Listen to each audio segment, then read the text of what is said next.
Good morning, everybody. Let's call this meeting to order. Clerk, please call the roll. Gonzalez. Oh, sorry. Can you speak into the mic? Present.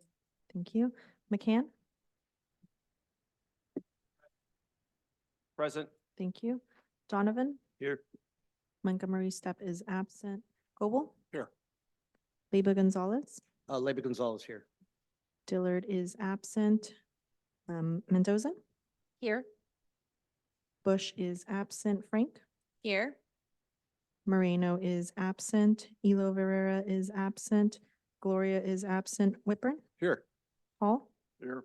Chair, we have a quorum. All right. Thank you very much, Clerk. Well, let's begin with non-agenda public comment. This provides 2 minutes for anyone who would like to comment on something that is not on today's agenda, but is within the purview of MTS. Clerk, do we have any non-agenda public comment? We do. We have several. Alex Wong, please unmute yourself now. Good morning. As data researcher for RIDE-SD, I believe increasing green line frequencies to 7.5 minutes or better is crucial to MTS's success. Mission Valley and Grantville together could add up to 72,000 new residents. Already, as we've seen with SDSU Mission Valley and Riverwalk under construction, there's already a tremendous momentum towards building transit-oriented development, transit-oriented growth in that area. The number of short 10-minute trips will explode as that area transforms into a dense, mixed-use zone, allowing residents to shop, work, and play without leaving the neighborhood.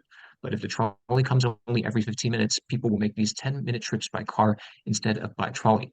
After all, given how abundant parking is in Mission Valley, everyone with a car will drive rather than wait up to 15 minutes for a 10-minute trolley ride. This will exacerbate congestion. Therefore, MTS ought to avoid further limiting green line frequency. The airport trolley would merge onto green line tracks, creating a bottleneck that would likely permanently limit green line frequencies to 15 minutes. That's why the airport trolley, as it stands, is a non-starter. By contrast, the people mover alternative would not share tracks with any existing trolley line, thus freeing up trolley tracks and operators towards maximizing green line frequencies, as well as decreasing operating costs and increasing fare box recovery on the airport's rail link. Thank you. Next is phone number ending in 3731. Please dial *6 to unmute yourself.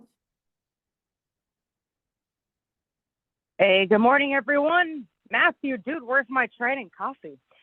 Anyways, I saw the trolleys are undergoing some serious repairs and construction in multiple locations. Well, there are 0 MTS workers letting riders know what's up. For example, in El Cajon, the orange line is only on one track, yet very few riders know this and are waiting around for a trolley that will never come on the usual side. That is typical MTS gimcrackery. And why are bus shuttles or bridges not synced with the trolley arrival and departure times? Why must people's lives be thrown into the abyss because MTS can't get buses to temporarily run on time to make up for broken trolleys? Unlike when George claimed that the bus Snell shuttle plus the trolley took only 30 minutes from Lemon Grove to 12th and Imperial, when that's not even possible because the trolley trip alone takes at least 23 minutes, not including wait time. Your perception of reality is disconnected, and that's called psychosis. In February, I even got on a trolley that was covered in such a putrid stench that MTS workers made everyone exit the car. There was also a person who came onto a trolley with such a bad smell that everyone ran to the other side. That's how wonderful and efficient the system is, George. And add to that the 2 weeks full of shootings and stabbings near 5 trolley stops and 1 bus stop with 2 deaths. And here's another fight story for Patricia. 2 guys in wheelchairs threaten each other for 30 minutes straight. When obese security guy responds, doesn't immediately call backup, even though there was allegations of a knife wielded, and the guy admitted it. Then a second, even more obese security guy arrives 5 to 10 minutes later in no rush, and everyone gets kicked off with the wheelchair warrior still in vicinity. Worst security response ever. So it's great the security phone lines are consolidated. Now those guys just need to actually respond correctly. And here's another great story. I witnessed a drug sale in the trolley between a Rasta and a guy that broke up with his girlfriend on Valentine's Day. That scumbag agreed to buy $100. Your time has expired. The original DRA, please unmute yourself now.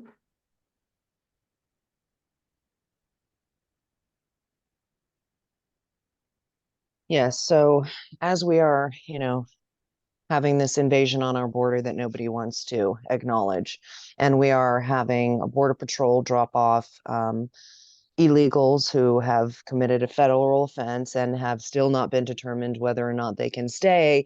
They just have to wait for their court date, which is like a few years from now. And like, maybe they'll show up, maybe they won't.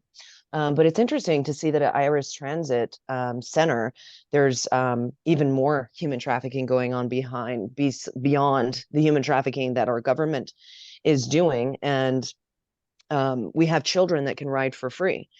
And it's kind of terrifying to think about that these criminals are being released on the streets like that, and there isn't even enough security that would potentially make sure that these children are safe, especially when in the parking lots we have like the Chinese mafia sitting there trafficking humans. They are selling different things, extorting the illegals that come across and are dropped off there. And it's just interesting to see how inequitable everything is, because they don't need a bus pass. They just can get on the transit. And then we have where you're telling kids they can ride for free, but they need to have a card, so then you can track and trace them and whatnot in order for them to get on. So I find it just very odd that we're the ones paying for 30 this seconds left. invasion, and we're paying for people to ride transit for free. But we can't do that. I can't just go get on public transit without having some kind of card or paying. And so I think with the safety issue, though, is most important, that you need to be making sure that none of this criminal activity continues at the Iris Transit Center, because it's happening on a daily basis and nobody's doing anything about it. Everybody's ignoring it. And so in that, you guys are Your complicit. time has expired. That concludes public comment, Chair. Thank you very much, Clerk. Let's move on to our consent items, which are items 3 through 23. There is an item 24 on your agenda. However, staff is requesting that we pull item 24 from the agenda. We will bring item 24 back at the May meeting. The City of San Diego staff has requested some revisions that staff is going to review in the meantime. So the consent items up for consideration are items 3 through 23. Clerk, is there any public comment on the consent items? We do. Phone number ending in 3731. Please dial *6 to unmute yourself. Item 3, this time the minutes were unable to say that I read a series of sound bites. Item 4, it's $206,000 for some trailers that were already supposed to be bought, but somebody messed up. It was Monmouth's fault. They should have offered a discount. Item 5, I support the $427,000 speed improvements for the Orange Line, but what happens when it floods again because of the City of San Diego's negligence? Item 8, CARB members should be held liable for the cost of charging electric public transit, the cost of future lithium battery fires, and the resulting environmental damages from the toxic fumes from those battery fires. Item 11 is $2.4 million for some Kaiser Health workers if necessary, as MTS has some seriously obese people working as transit security. How are they making the physical?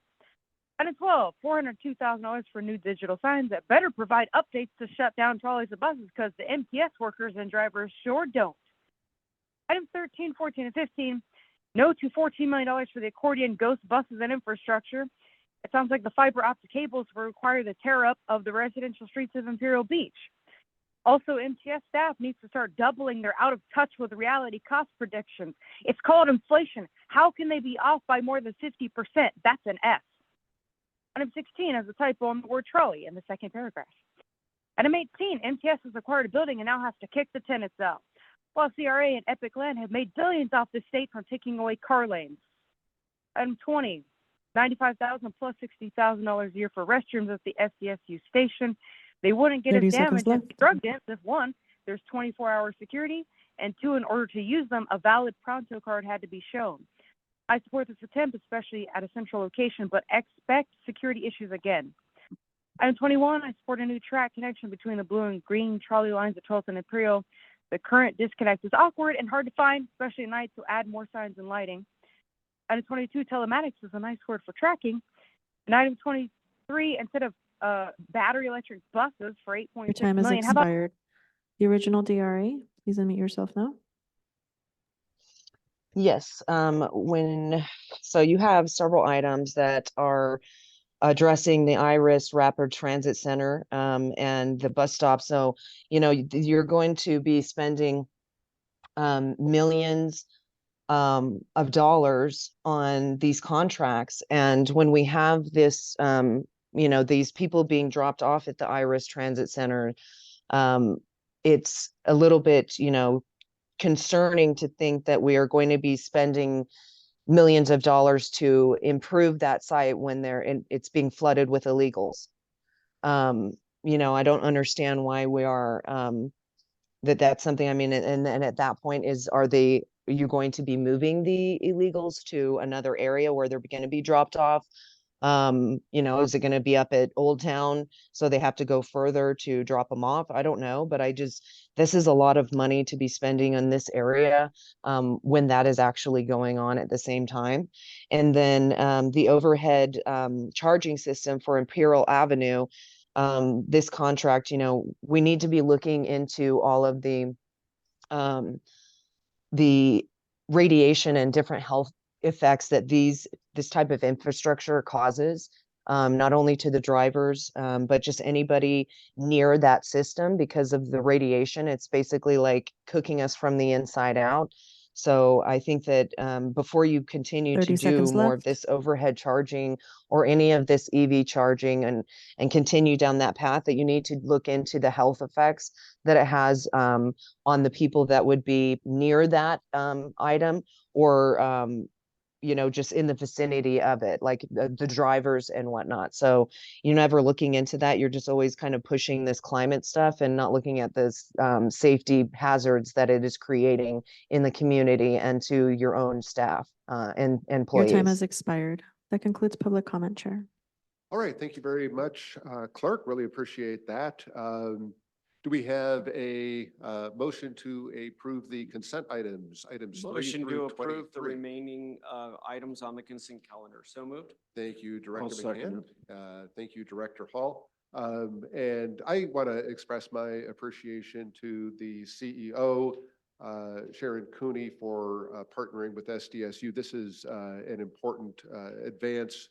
I also want to appreciate Director Bush for his advocacy in ensuring that we increase our restroom presence along our transit routes. So improving the availability at the SDSU Transit Center, I think, is a step in the right direction. And the partnership between MTS and SDSU is much appreciated. So thanks to the CEO. Thank you to Director Bush.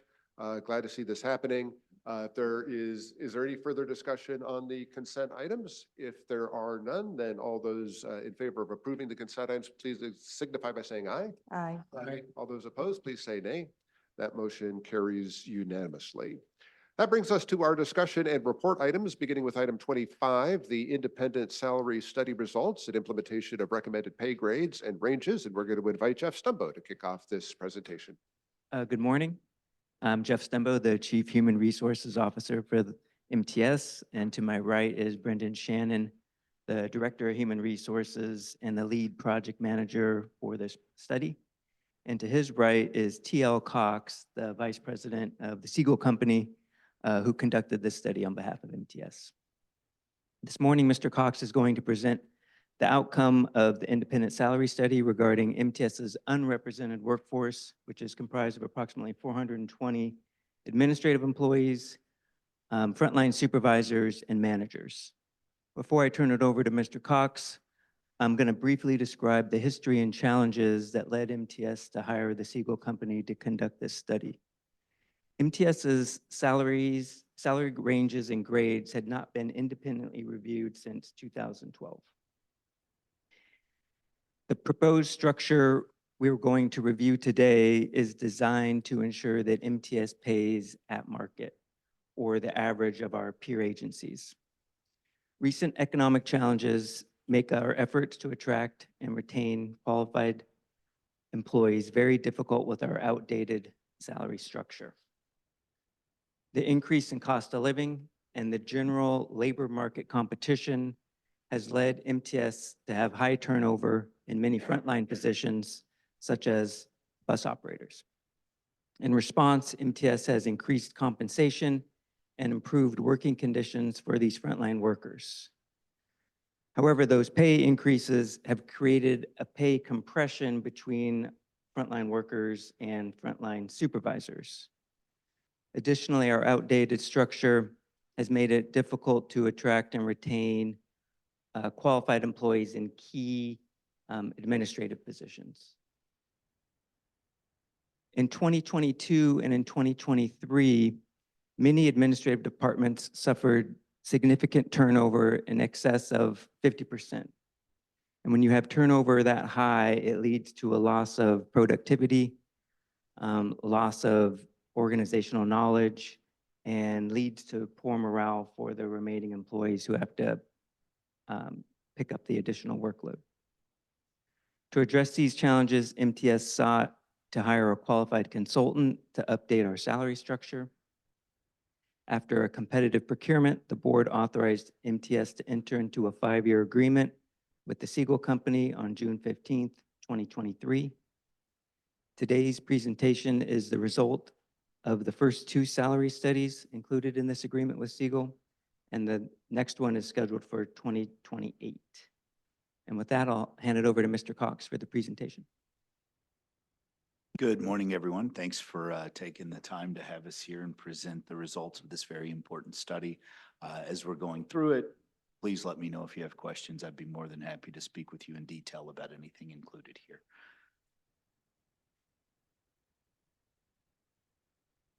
So to begin, we wanted to briefly discuss Siegel and our experience conducting projects similar to this, not only with other transportation agencies in California and throughout the country, but also our extensive public sector experience in the state of California as well.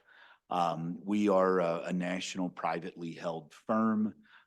The group that I work in is called our Compensation and Career Strategies Practice, and scopes of work similar to MTS is what my CCS colleagues and I do, day in and day out across the country. That includes things like market benchmarking, which we did for MTS, using the data that was gathered to develop new salary structures, which we'll talk about a little later on. But really, the services we provide are geared toward assisting our clients with their recruitment, retention, and talent management goals. And given what Jeff shared, obviously, it had been since 2012 since you conducted a study of this nature. You had administrative departments with turnover in excess of 50%. We believe the experience and the knowledge we have about your jobs, coupled with the solutions we've provided for other similarly situated employers, will really put you in a much better position from a talent management standpoint going forward. So again, very, very knowledgeable of the public sector of local government throughout California. As you can see, we've also provided similar services to other transportation agencies throughout the state and throughout the country. And our goal as part of this process was really to take that foundational knowledge that we have and then pair that with what we would learn specific from MTS about your unique challenges and operating environment. And so throughout the presentation, we'll discuss how we actually achieve that goal. So we wanted to spend some time, since it's been since 2012 that the agency embarked on a study like this, we wanted to take some time to discuss the methodology.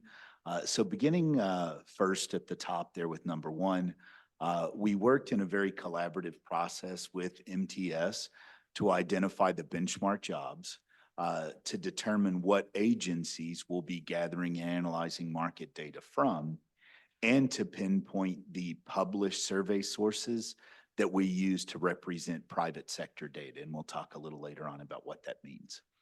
From there, we distributed a custom survey document. So when I say it was customized, it actually reflected MTS jobs and job summaries from your existing job descriptions that enabled us to do apples to apples comparisons with your peer agencies. So we were comparing job content to job content. And that's important, right? Because other agencies may not have the same title for the work itself that's being done. So it was a custom survey document that we distributed to your identified peer organizations. And we at Siegel then independently worked with them to verify and validate the information we were getting back, to make sure that we had good, strong matches across the agency. The third step was then to incorporate data from published sources.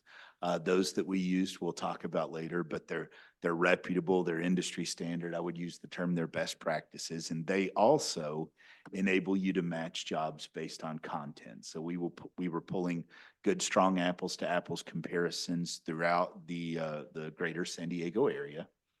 We then analyzed that information, determining where MTS is from the market today. And from there, discussed those findings with MTS and made decisions about how can we now take this data to develop market competitive salary structures that will serve your recruitment and retention needs going forward. Okay.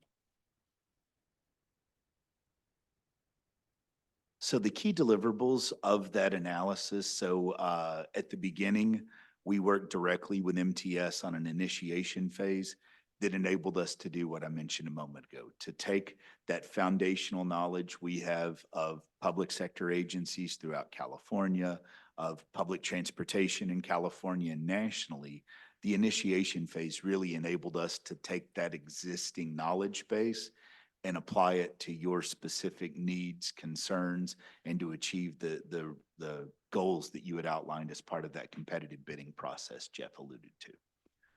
From the base salary market assessment standpoint, we provided a lot of ways to look at the data. And throughout our discussion this morning, we'll talk about what stories the analysis of that data told.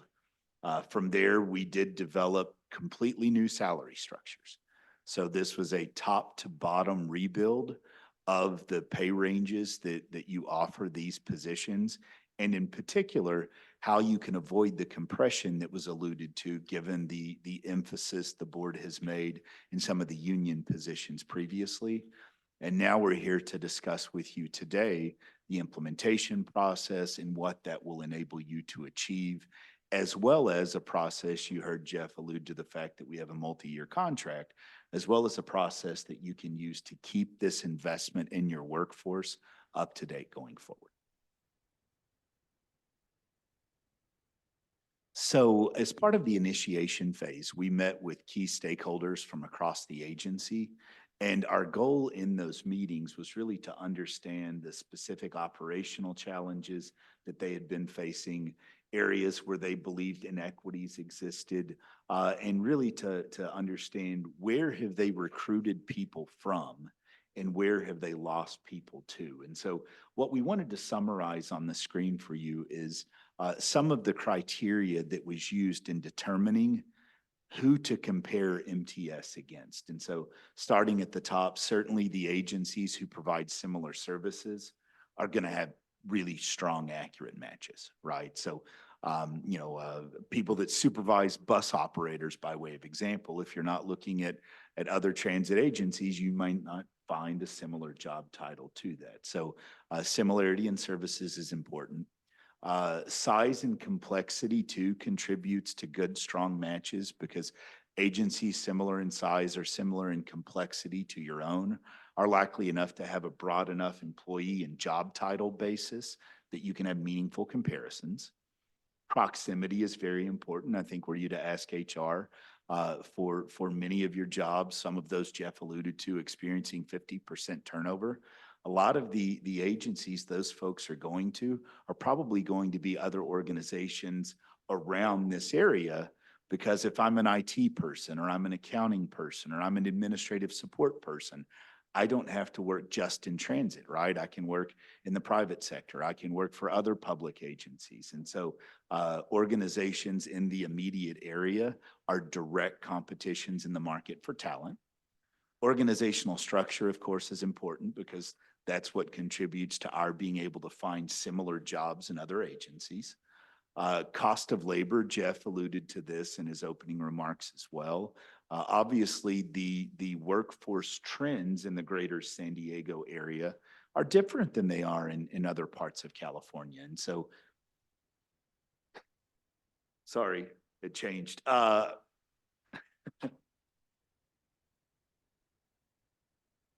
So, given those differences, we wanted to make sure that once the agencies themselves were identified, that we adjusted for those cost of labor variations to make sure we built for you a salary structure that is appropriate for the greater San Diego area.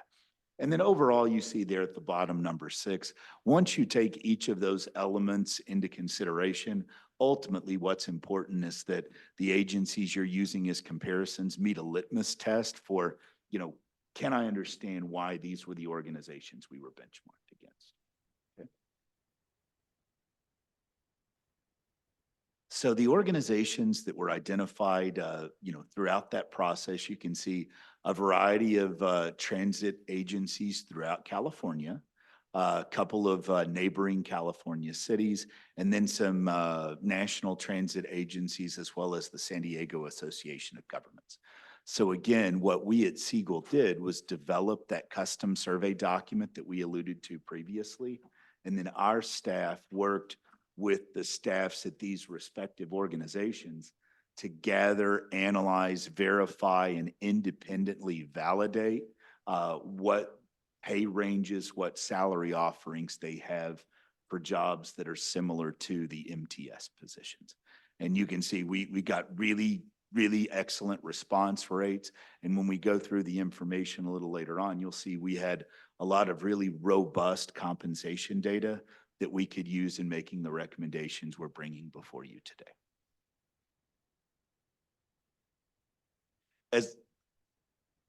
Go right ahead, Director. So who wasn't responsive? I don't remember. Was it TriMet? Okay, thank you. Okay. That'll be helpful because I'm actually going up to Portland for the MTS conference, so I'll yell at them that they didn't Elbow give them a us that, little bit. Yeah, give them a hard time. So as I mentioned previously, the reality is that workforce trends in the greater San Diego area are different than workforce trends in some of those other parts of the country and other parts of the state. And so what we do is we want to make sure that when we build a compensation plan, that it's meaningful, that it's relevant, and that it equips you to recruit, retain, and develop talent within your specific area. And so what we did is we pulled geographic differentials that enabled us to adjust up or down based on where the peer agencies were located, so that when we're recommending salary schedules, they reflect in a very simplified way what's the value of $1 in the greater San Diego area. So this is a pretty consistent, common way of building compensation plans. And what we wanted to provide here was visibility into how each of those peer organizations' data was adjusted up or down. Okay. As I mentioned previously, private sector agencies, they just don't respond to surveys from peer employers, right? And so a generally accepted way of getting private sector data is through the use of published survey sources. And so the ones you see on your screen here, Economic Research Institute or ERI, Comp Analyst and Pay Factors, these were the agencies from whom we pulled published data to represent the private sector data and other employers. And so these entities enable you to do targeted data pulls. So you can look based again on job content or job summary. You can pull it for a particular geographic area. You can pull based on employee counts and budget counts. And so it's a very strategic, very targeted way of doing cross-sector benchmarking. Because when you think about some of those same jobs I mentioned earlier, IT, accounting, administrative support, they're going to have meaningful comparisons outside of transit, outside of the public sector, and with other local agencies. And so incorporating this data is important. I think it adds credibility to the analysis. And a little later on, we'll talk about policy decisions that were made to keep the private sector data from artificially inflating what we're recommending for you here today. Okay. So you can see we included 81 job titles in the custom survey document. Those job titles were strategically identified to represent a very broad segment of the MTS workforce. So we looked at jobs in different departments. We looked at jobs in different functional areas, single incumbent, multi-incumbent, different existing pay ranges and grades. And the goal of that was to get a really robust picture of how you compare across the agency so that we could make meaningful, quantifiable, and independent recommendations for what your modified salary structure should look like. Again, as I mentioned previously, we did match based on job content to make sure we had good, strong apples to apples comparisons, both to the peer agencies that were identified as well as the published sources. And this is the slide where we talk about the policy decision for the published data. So if you look at that third bullet point, there were some job titles that when you start doing cross-sector benchmarking, you see, measurably higher salaries in the private sector than you do in the public sector. And so, MTS, I think from a very fiscally responsible way said, look, we understand that for some of these jobs, our direct competition is not necessarily going to be the private sector. And so we want to restrict or constrain the impact that published data has on the custom survey work you've done. And so those published data points were limited to where they did not move the custom data by greater than 10%. So that was the policy decision constraint that was used. And fundamentally, again, I would summarize it as saying, what that enables you to do is to control for some of the significant gaps you see in public and private sector compensation. Okay. So in summary, almost all of the jobs that we analyzed, we got back sufficient market data on. You can see 90% of those benchmark jobs, we had a match in the published data. So for 90% of the positions, we conducted cross-sector benchmarking so that we could understand where are you from the workforce in aggregate and what recommendations can we make to improve your ability to recruit and retain staff. And then you'll see across all jobs, we had an average of 10 matches. So we had a lot of very good, very valid data on which we could make recommendations for your modified salary structure. Okay. So looking at the jobs themselves, I want to start with that bottom note. So your overall competitiveness ranged from 64% at the lowest to 112% at the highest. We consider the corridor of competitiveness, or the plus minus, to be 95% to 105%. Okay, so any job where you were within 95 to 105 was considered market competitive. So at the lowest end, you were at 64, and at the highest end, you were at 112. That may seem like a lot to you, but I assure you that's not surprising, and it's nothing to be alarmed about. Remember what Jeff said in his opening remarks. It's been since 2012 that you did a study of this nature. And in that time, we've come out of a pandemic, right? In that time, we've come out of the Great Recession. There have been a lot of changes that have taken place in the market since 2012. And the simple fact is jobs move differently. They just do. And so while 64 to 112 may seem like a big gap, and it is, I assure you it's nothing to be concerned about, particularly when you consider it's been 10 plus years since you last did, kind of a top to bottom assessment of your salary structures. Okay. Now, by job, you can see 3 were above market. So 3 fell above that 105% threshold. 49 were below market. So 49 fell below the 95% threshold. There was 1 we didn't have statistically valid data for, and there were 27 that were market competitive. Okay. So you can see here by survey cut. So with your custom peers, you were below market at the minimum midpoint, but market competitive at maximum. With the published data, you were below market at minimum, midpoint, and maximum. And overall, you were below at the minimum, the midpoint, but market competitive at maximum. And there's a reason for that. Okay. And we're going to talk through a little later on why we can explain these survey results and what recommendations we've made to bring you more in alignment with market when it just comes to how your salary structures themselves are built and maintained. Okay. And so again, from a custom standpoint, slightly below accepted maximum, and then the cross sector, you were below overall. This shows how you compared against each individual peer agency. Again, you see a lot of red at the minimum and midpoint, excuse me. So the numbers in red, of course, are the ones where you were below. But when you get to the maximum, you see a lot of black font or blue font that suggests you're either market competitive or above. And really similar findings here to what you saw in the preceding kind of aggregate slide.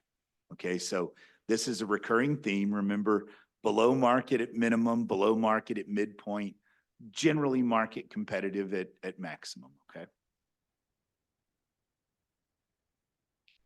So that data was used by our staff to create salary structures for MTS. And, you know, the design of a salary structure is arguably where you're getting, you know, some of the greatest improvement in our recommendations over, you know, what you have in place today. And we'll talk about why in just a moment. But our process is really where we take all of that data. So, you know, average of 10 matches a job, you know, 90% of them having cross-sector benchmarking. We take all of that data, we analyze it, we understand what the market is telling us. Are there any clear trends we need to be mindful of? And that's really what equips us to then build strategically salary structures that are going to be defensible, quantifiable, right, independent, but at the same time to meet the recruitment and retention goals and address some of those challenges that Jeff alluded to in his opening remarks.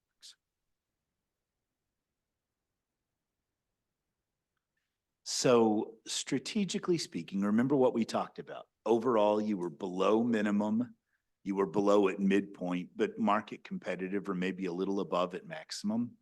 What MTS has historically done is when you've seen a need to change your salary structure, you basically just added space at the end of that structure. So you increase the range maximum. And what that really resulted in were salary ranges that were much broader. So there was a far greater distance from minimum to maximum in your salary schedule than the distance we found in other agencies. And so, you know, inevitably, if your structures look like this, but market says, no, they really need to look like this, what that really fundamentally means is that you increase the minimum, but in some respects, you may have to decrease maximums. And we'll talk a little later on about why that really isn't particularly impactful within the agency. So we looked at those spreads. So we looked at the difference from minimum to maximum for different types of jobs, IT jobs, accounting jobs, executive jobs, managerial, frontline supervisory, right? And the reality is there wasn't a sufficient enough difference to indicate you needed anything more than a single consolidated pay plan. Okay, so we built that consolidated pay plan. We then looked at, okay, what do the range spreads themselves, so the distance from minimum to maximum, what do those range spreads have to be responsive to market, to put you in a position where you can have competitive starting salary offers, and to put you in a position on the upper end where you're not, and I'm going to use the term, it's not a great one, but you're not overpaying, right? And the reason that, and you can see this in the second bullet point here, although some range maximums may have decreased, it really doesn't have a meaningful or a material impact on your staff because historically people haven't risen to the maximum of that range. So what that change does is it puts you with a more competitive salary range overall, and it puts you in a position where both the competitive offer and the offer toward the end of the scale are going to be more reflective of what your other agencies have in place. Okay. Now, the other thing to bear in mind is if you have a range that's too broad now and you tighten that range up, what you're really doing is you're moving that minimum.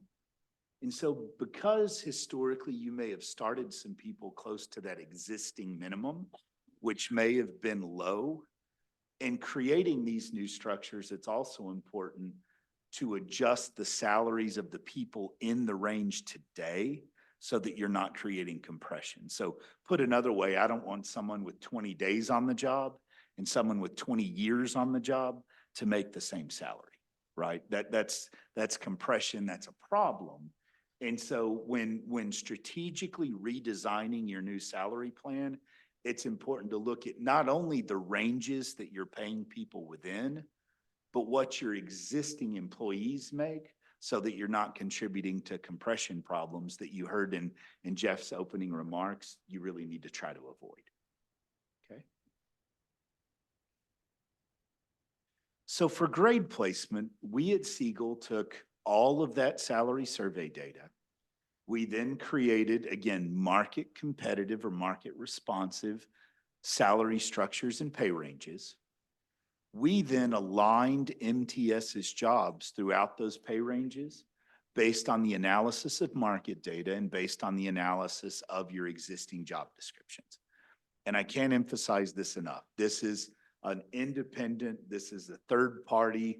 You know, when I come before folks such as yourselves, I have to be in a position that I can agree with what's being recommended, right? That I can support what's being recommended. And so we did an initial analysis and recommendation of grade alignment.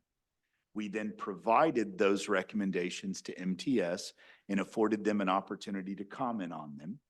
And those comments were, you know, I believe this job should be in this grade because of X, right? I view this job as similar to this other job, but you have them 2 grades apart. And so we ask for not just this job should go here, but we wanted to understand a rationale. Sometimes the existing job description may not have been accurate, right? So it was an opportunity for MTS to make some other improvements separate from our analysis. But ultimately, I want this group, you know, as policymakers to understand what is being recommended to you today. We've reviewed, we agree with, the data can support, it can be quantified, it can be justified, and it's something that we feel like is a meaningful approach to achieving recruitment and retention goals, and honestly to address, you know, I go back to Jeff's opening remarks, some administrative departments with 50% turnover. That's a lot. And again, really what it boils down to is it's been 12 years since you last did this.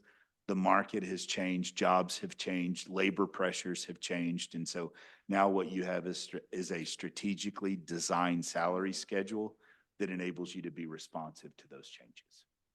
Okay. So that's on the ranges themselves. How you implement it is, okay, now we have these ranges. How do we put our staff into these new ranges? And so the first piece is any employee below minimum needs to be brought up at least to that new minimum, right? Because anybody below minimum are going to be those that are most severely under market. And then to avoid the compression, and again, remember, we had ranges that were too broad, they'd been tightened up. So now you've got a subset of people who may have been in their job a while, but maybe close to that new minimum.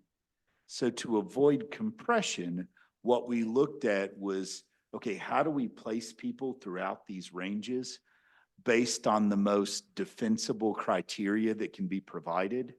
And that criteria was how long they've been in their existing job title, so time and position.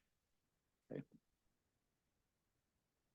So what we did is we encouraged, and this is pretty common, we encouraged MTS to look over the last 10 years to see, okay, how much have you been adjusting employee salaries? How much have you adjusted your salary structures? And the average, I believe, was about 3.5%.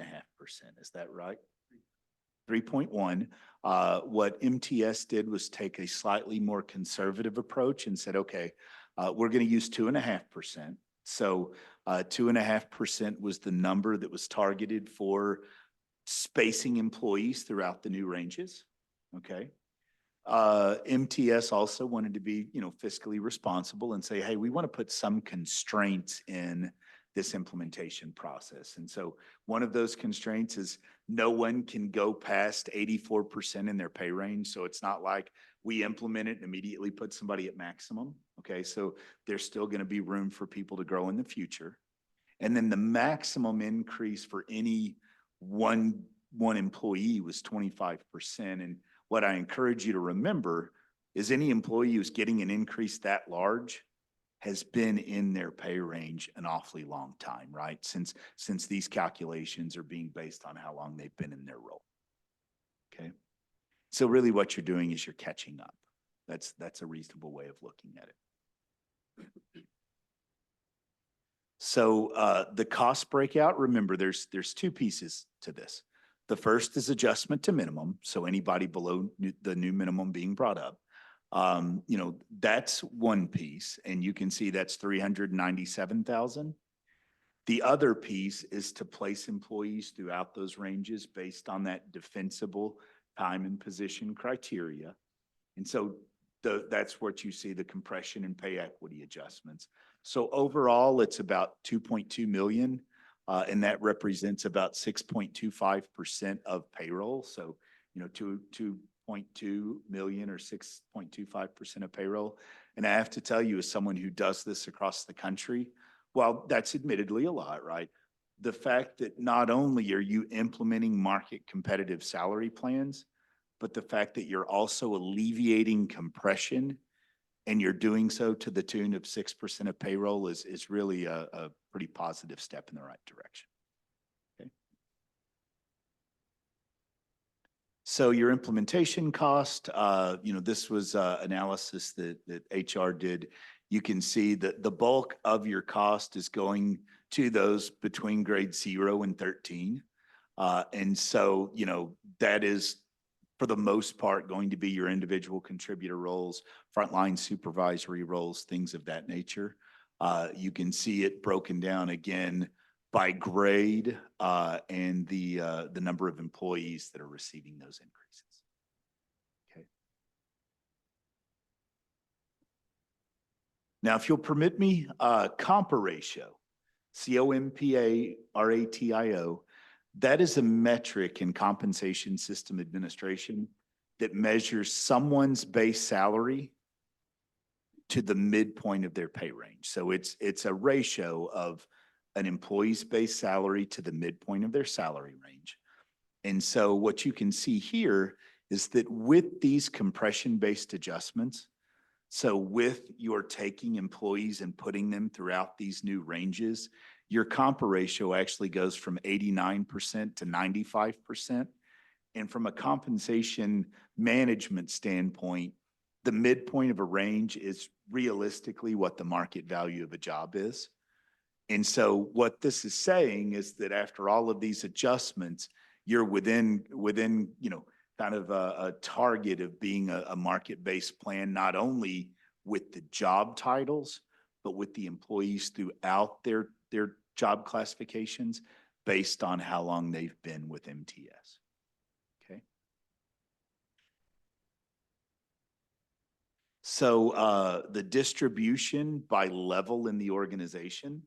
So 37% of the cost is going to individual contributors, 54% is going to frontline supervisors, and then 9% to management.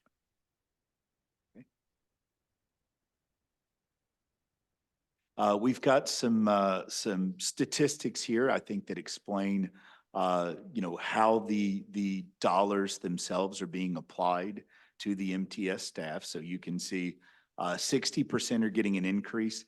Again, that's mostly reflective of your compression adjustments. So avoiding the 20-year, 20-day thing I discussed earlier. As you can see, a lot of maximums themselves are in fact going down. That has to do with the broadness of your structure and tightening it up to be more reflective of market. However, even with those maximum decreases, 91% of the midpoints are going up. That's a very telling number. You know, the fact that you can decrease a maximum, but your midpoint itself is still going up, shows where your current salary ranges are and why you've likely had some challenging recruitment and retention problems. Okay. You can see percentages based on what they currently earn, 100,000, 85,000, or 65,000. Then individual employees, so rather than the population, again, the largest increase is 25%. That was constrained. I remind you once more, if someone's getting an increase that large, it really means they've been with an agency a long time and probably were in a salary range that was well below. Okay. The median increase is 77.50 a year. The average is 89, about 89.50. The largest increase again is 37,000, and the average across all of your staff is 13.2%. I want to emphasize again that 13.2% is not, just necessarily related to the range itself, but avoiding compression and differentiating appropriately across individuals with different tenure. Okay, so that's the conclusion of my presentation. Certainly want to open up the floor for any questions, anything I might not have described accurately enough. Thank you. Clerk, do we have any public comment on this item? We do. Phone number ending in 3731. Please dial *6 to unmute yourself. Speaking of giving a hard time, if MTS really cared about the conditions of workers, these robust changes wouldn't be offered now. You would have done it before 2020, because it was the totalitarian measures during the lockdown era that made people not want to work. People didn't want an experimental clock shot, and people were told to stay home, that life itself was a threat. And just as the World Economic Forum had planned long before 2020, the ignorant and blindly obedient people became accustomed to working from home and staying antisocial. So because society has been intentionally demoralized, bigger paychecks won't work for most. And the whole reason the value of the dollar has been cut in half is because the federal government keeps having the Federal Reserve print out more and more fiat paper money, which causes increasing debt and inflation. Even the working from home option only goes so far. The isolation makes many feel unmotivated and alone. And people don't stay at their jobs anymore because society as a whole lacks loyalty or honor. People rarely work for a company until retirement anymore, other than government, where it's hard to fire bad workers. Add in the DEI agenda from companies like the Siegel Company, and even more people feel they can't get ahead because of discrimination. And the so-called MTS frontline workers have little motivation to take on more work for not much increase in pay at a supervisor position. But the increasing minimums definitely should already happen. Besides throwing money at societal issues, I recommend looking into flexible schedules. Also keep the merit-based pay system, and obviously any employee not up to standard deserves no pay increase. I don't care how long they've been there. 25% pay increase for any employee is scary high, along with Sharon getting $350,000 a year to run the crazy train or trolley known as MTS. Doesn't sound like that position exists in a corridor of competitiveness. But this entire issue was avoidable if everyone had just said no to the lies in 2020. And also, sounds like since 2012, this update came as quickly as some of the public transit from MTS has come. So great job, guys. Very slow as usual. That's what I expect. Your time has Thank you. expired. That concludes public comment, Chair. Thank you, Clerk. We will now open board discussion on this item, and we'll begin with Director McCann. Thank you very much, Chair, and thank you very much for the presentation. I know many people may not know what compression is. I know on the private sector and the public sector, we've run into this many times. For a software company, I remember one of our software developers would actually make more money than his manager because he had such a unique skill. And then also on the public sector, there are times when your manager may be very close to the salary of a worker that he is supervising or managing. And if you could just go ahead for everybody's understanding, because I know you mentioned compression many times in your presentation, for the public to understand, if you could explain what compression is and why we don't want to have compression in our budget, in our salaries. Thank you. Certainly, very good suggestion. So put very simply, compression is where individuals of different tenure, so different seniority, different time with an agency, where individuals with noticeably different variables such as that make similar wages, right? So if I've been in a job for 20 years and I make 55,000 and someone gets hired and they've been in the job 20 days and they make 54,900, that's clearly a problem with compression, right? So, you know, it demotivates people. It creates a lot of real inequities. And I think specific to the MTS, you know, situation, when you have people of 20 years that are that low in a salary range, it really limits what you can realistically extend as a salary offer for someone coming in new to the agency. So if I've got someone with a really long tenure in there, let's just say in the first, you know, 25th percentile of their salary range, it really means I probably can't come up with a starting competitive salary offer to get new people in the agency. So it's a problem not only with your existing staff, but it's a problem with your ability to do an effective, accurate recruitment process and get the people into the agency to provide the services you're expected to provide. Thank you very much. And as we know, compression can be a major factor in recruiting new employees as well as retaining and valuing our current employees. Thank you, Chair. Thank you, Director McCann. We'll go to Director Dillard and then Director Hall. Thank you, Chair. And thank you, Mr. Cox, for your presentation. I really appreciate that. I know we haven't heard from Brendan yet, but I have 3 questions, so I'm not sure which one this one's going to apply to. The first one is, do you know the percentage of the cost that MTS has been experiencing using the first few years that you gave us in the beginning of your presentation regarding the losses? In other words, if we lost 50% of our employees over the last few years, what is the percentage of that cost or hit to the bottom line for MTS?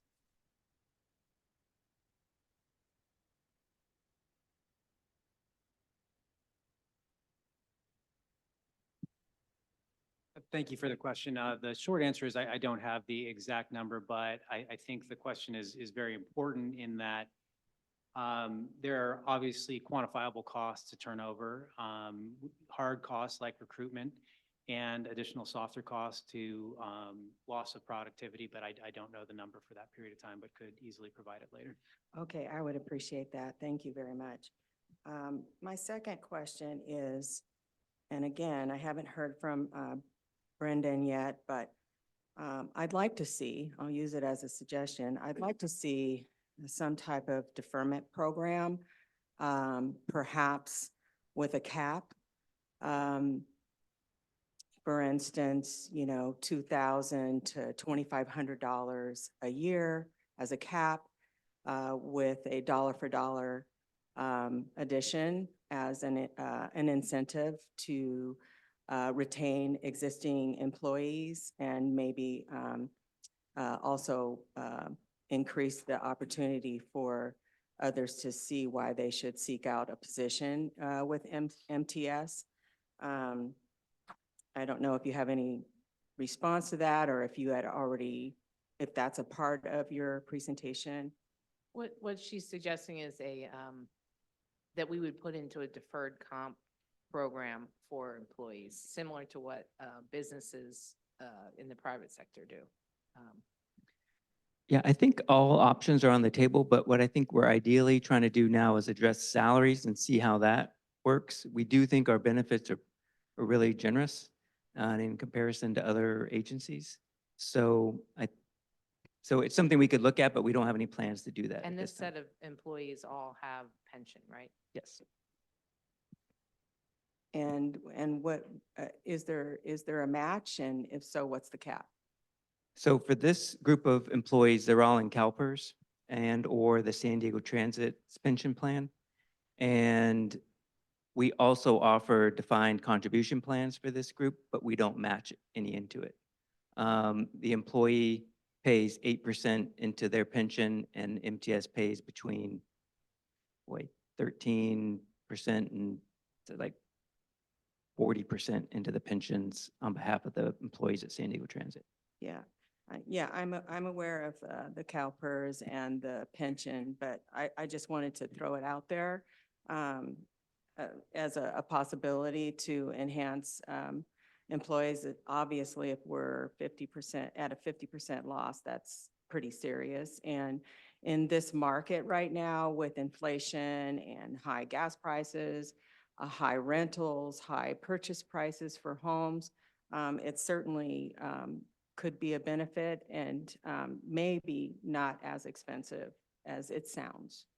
And my third, and thank you for that answer. My third question is in regards to the healthcare costs. I'm not sure if I know if we are, every year those healthcare costs go up, regardless of whether we're giving increases that year or not. And there, it's a significant hit to an employee to have to come out of pocket even more money than they did every year. It's quite high. And so I would like to ask if we are trying to make adjustments to that so that it's not as hard of a hit. If we know that it's increased in what the amount is to an employee, that we somehow have, some consideration to try to help out with that in regards to each employee. Thank you for the question. I definitely think deferred compensation and pension, as well as other benefits like healthcare, are certainly relative to the problem that we're confronting here with attracting and retaining employees. We do benchmark on healthcare at the time rates are set for employer and employee rates are set, generally prior to open enrollment. And the reason that we took more of a direct compensation strategy for this particular study was we thought it was more in line with the direct problem we're facing. We do think that employer and employee contributions are in line with the market for healthcare is the shorter answer to the question. The last 3 years, we've kept the employee contribution relatively fixed for healthcare for this group of employees. Okay, that's good. And MTS absorbed the extra cost that was incurred each year. Well, thank you very much, and thank you, Chair. Thank you, Director Dillard. We'll go to Director Hall and then Vice Chair Goebel and then Director Moreno. So just out of curiosity, what is the actual number of turnover?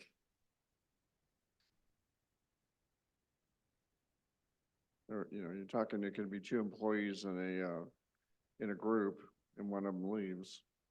Is that what, what's the actual number that turned over during the study? Well, the numbers that we were referencing in the board item were calendar year 2022 and calendar year 2023. So total turnover for all employees in 2022 was 21.5% and 19.5% in 2023. More focused for the item that's being discussed today in our managerial group was 9.9% and 16.5%, but that's from a global perspective. I think the groups that we're talking about, the administrative groups where we have the bigger problems are, for example, administrative departments. And in some of those groups, back-to-back turnover, 2022, 2023, met or exceeded 50%. So essentially half of the employees in that department today were not. Did they retire? Did they go to LA? What happened to them? Do we know? Well, we do exit I mean, like the interviews. sheriff's department, they come to Santee, they get promoted, then they end up over here or somewhere else. So I mean, they retire and then they move on. And if they're retiring, that's one thing. But if 'cause there's been a lot of movement in the industry and just in employment generally, I'm looking for an actual number. Did 35 leave? Did 10 leave? Did 50 leave? 50% could be deceiving. I don't have I have the percentages here, could easily generate I would like to see that. bring the numbers. And then I'd also like to see about, we're not counting benefits. We're just saying, I just heard generous benefits, but we're not counting benefits. It's like, well, here's all the money you make. Well, I might be working for somewhere in private industry and I may not have PERS. I may not have all this medical benefits. And so we don't put the total package together And you need to put the total package together, because you're telling me to give you $2 million, which, you know, is a lot of money for a company that's about ready to go bankrupt in 2 years. So do understand our benefits are generous. We have CalPERS, we pay the majority of cost of healthcare. We conduct exit interviews for all these employees that leave, for the majority, the ones that are willing to have the exit interview with us. And they're all leaving the majority are leaving to earn more money somewhere else. In my 21 years here, I haven't seen I don't know if I've ever seen anyone say I'm leaving because of the benefits. So we know our benefits are good, and they're not leaving to go get better benefits elsewhere. They're leaving for pay, and then a subset of that is leaving for more flexible work opportunities. Well, maybe that's what we need to be offering rather than $2.2 million. That's a smaller subset, though. The majority of people are leaving because of money. But they don't, nobody's putting it in the package. Like you're going to LA Transit, you gotta live in LA, and then on the other hand, you ended up paying, you get paid less in benefits. And that's what I'm concerned about. There's just nothing there to really do. Now, the other question I had is, when you were checking these companies and you said, okay, this one's 30% higher than we are, or whatever. When was the last time they gave a pay raise? I know we do this for the fire department. It's like, you know, they have 18 cities and, you know, here we are and we're number 11 and all we have to do is go up number 7 and or 6 or 5 and the fire department's happy. But the reality, us between number 4, maybe $1,000 a year. So the market data that we were using for those comparisons would have been the market data that was effective at the most recent date. So maybe some of them did it 1 month and another may have changed their salary structure a month after that. But we were getting data, you know, that was current at the time that we were doing that market survey. All right, and then the third one was, all right, I'm making 112% or 127, I think I saw there, percent. Are you gonna cut my pay so I can equal out that $2 million, or they're gonna just stay there? So we do not suggest salary decreases. I mean, Well, you did indirectly. Well, okay, yes, the range, but not to an individual base pay. I want to be very clear about that. You know, our recommendation, and I'm sure it would be consistent with what you do today, is if you've got an employee above their new maximum, they would be, you know, red line, red circled until such a time that through periodic updates to the market, that range itself catches up. So how are we gonna make up this 2.2 million? Anybody got any clue? Well, I can tell you that we have a bigger budget deficit than that. The next agenda item is going to show us it's an $88 million budget deficit. Certainly, this is a problem across the board. We're putting forward packages already with board approval for our labor unions and our represented employees. The reality is we need to do the job in order to keep transit running here. And if we can't fill the jobs because we're well under market, then what are we going to do? Cut But if we have to service lay them off in immediately? 3 years, then what are we gonna do? Yeah, and that's what we've got to start talking about. And in the next agenda item, we'll be talking a little. I've been talking about since 2017, but nobody's been listening. Thank you, Director Hall. Okay, we'll go to Vice Chair Goebel and then Director Moreno and Director Gonzalez. Thank you, Chair. Excuse me. Excuse me. TL, thanks for the presentation. As the military adjusts their basic allowance for housing depending on the market, did you also, in your 5-page attachment A of the list of all the jobs, do the salary ranges reflect the San Diego cost of living versus the other geographic agencies that you compared against?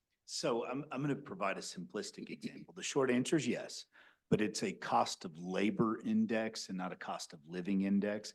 And the best example I can explain to people is cost of living can vary by neighborhood, right? You know, I can choose to live in a high cost of living, and I do. I chose at my home to live in a high cost of living neighborhood.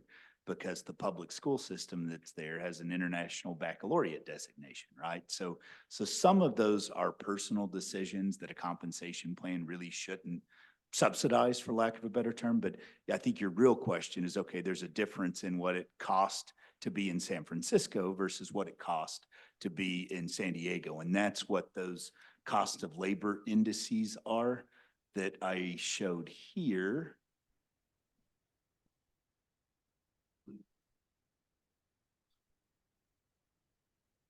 That's what those cost of labor indices are, so that you are adjusting for those variations. Okay, Vice Chair. great. Thank you. You know, I think in 2013, PEPRA changed a lot of things. Public Employees Pension Reform Act, if I remember that right, because now employees had a mandatory deduction for their retirement contribution. And I think I'm hearing today it's 8%. So today, many of the jobs that we're talking about are professional jobs that have crossover between public and private sector. HR analyst, IT analyst, senior accountant. You could do it here, you could do the same skill at a private sector. If I'm a prospective employee or an existing employee thinking I want to look, you're comparing the salary.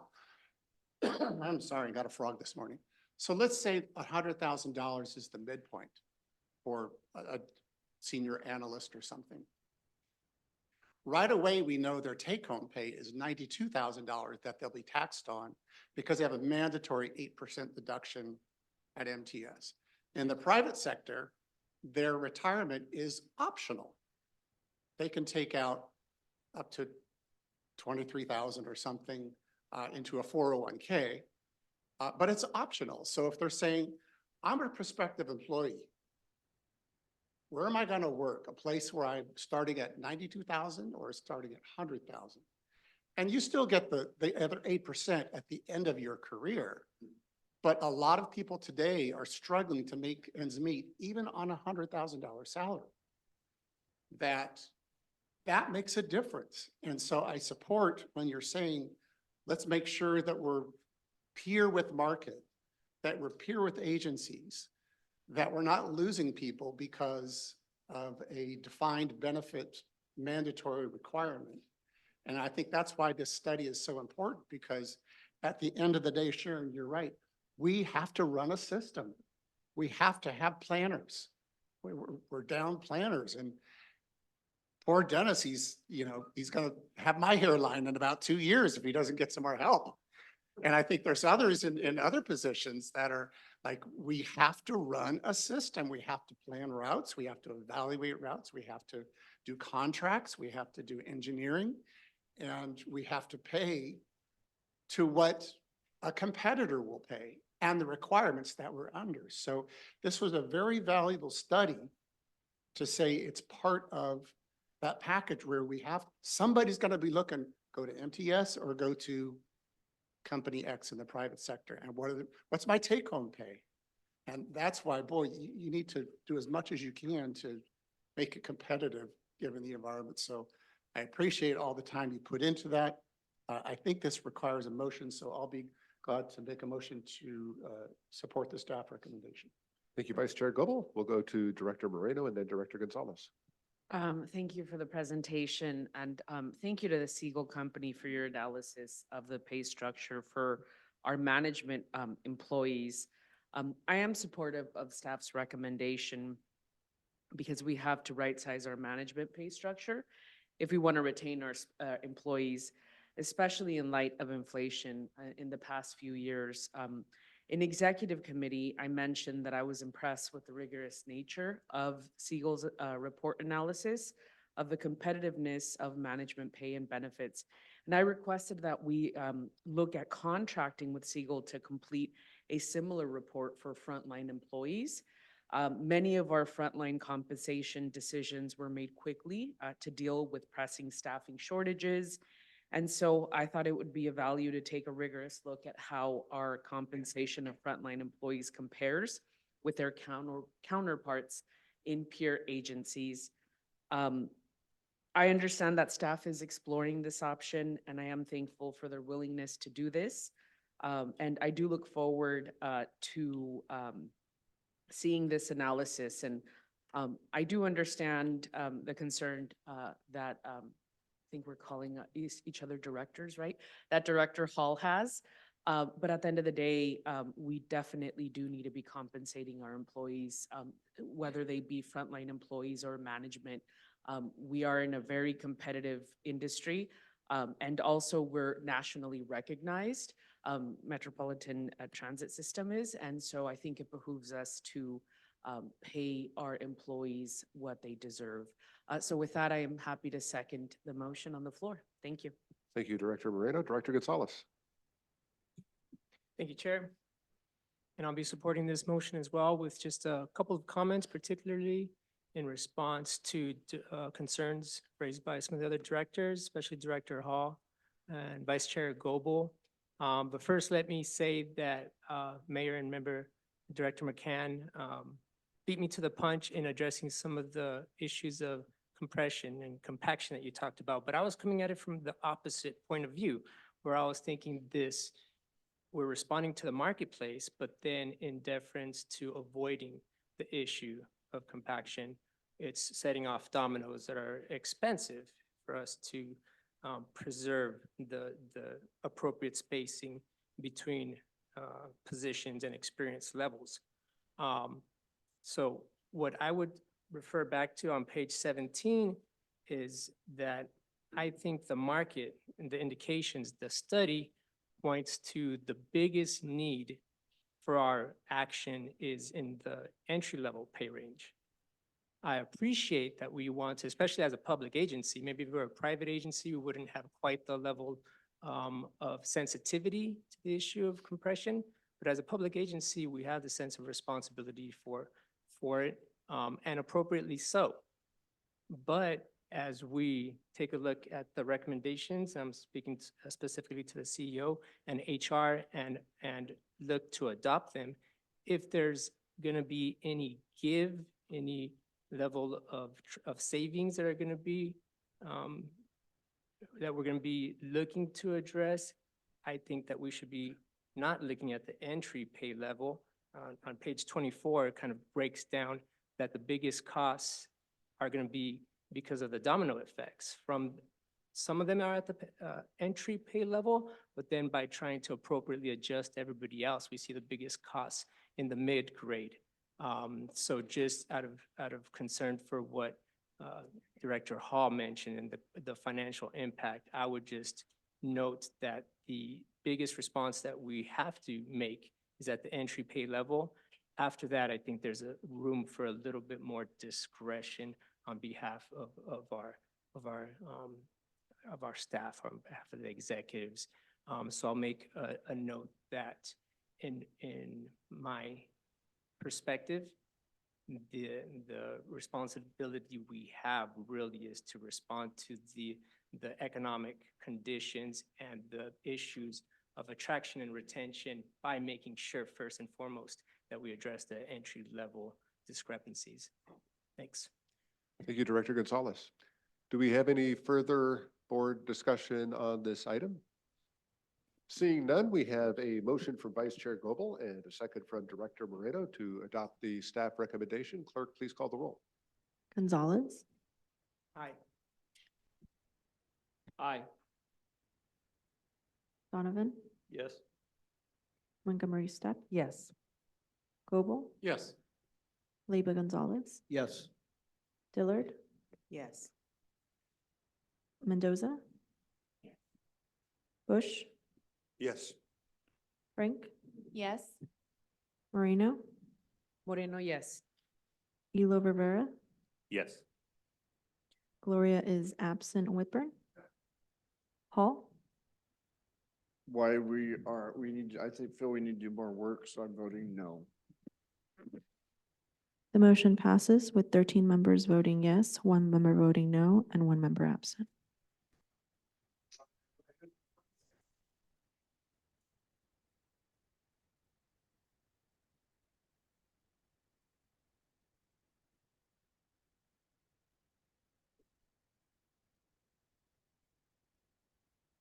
I think I had my mic off, so I'll say it into the microphone as well. We're going to begin our fiscal year 2025 operating budget discussion, and we're going to invite Gordon Meyer to present the item. And I do want to mention, this is a very lengthy, very complex presentation, as our chair of our budget committee will recognize. It was 40 minutes long.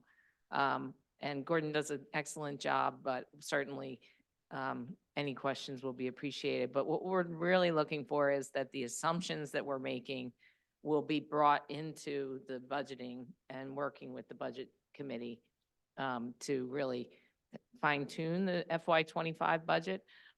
So that's where kind of we'd like the discussion to kind of focus is on those kind of assumptions that we are making. That's it. When you say assumptions, you're about the revenue and the expenses assumptions? Or? Yes. Okay. Yes. Thank you. Good morning. My name is Gordon Meyer. I am the manager of financial planning here at MTS. And this morning I'm going to provide the first look at our proposed FY25 operating budget. So before we start looking at the figures, I wanted to give a brief overview of our budget development process. So MTS does use a zero-based budgeting process. So in a traditional historic budgeting process, managers only need to justify the variances versus the prior year. In that framework, the assumption is that the baseline is automatically approved. By contrast, in a zero-based budgeting process, we look at every single line item, and each line item needs to be approved or reapproved each year. And so in these presentations, we're really only able to talk about the major changes and the main drivers, but it is built from the ground up. And so our process begins in January each year. During that time, we meet with the managers from every department. We review their expense trends, revenue trends. We discuss every line item and have them justify the asks. And then once we're comfortable with our assumptions, and we first roll up the mid-year amended budget, which just went to the board in April.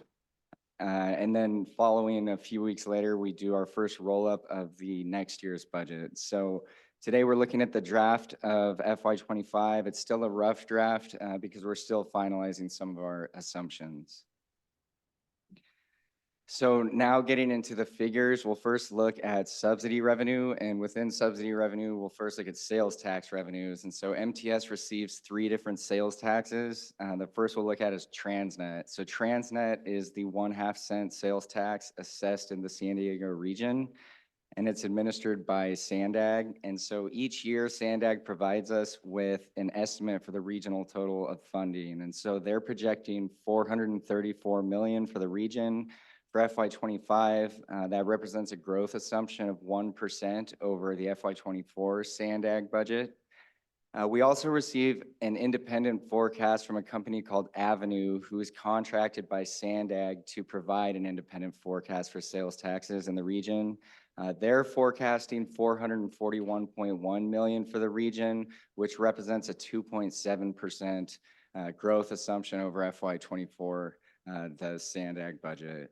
And so we're using Avenue's more aggressive forecast to build our FY25 budget. We just met with SANDAG and Avenue last week, and the consensus was that Avenue feels comfortable with their forecast. They didn't think that it was overly aggressive, and they look at it at a very minute level of detail where they actually look at each business and then forecast the sales tax receipts accordingly.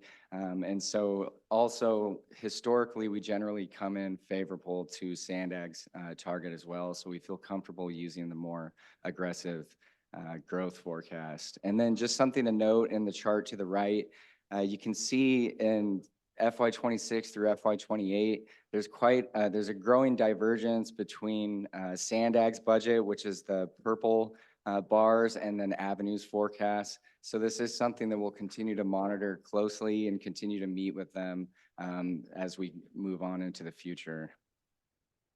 So of the $441 million being projected by Avenue, that total gets split according to the formulas that are represented in the table to the right.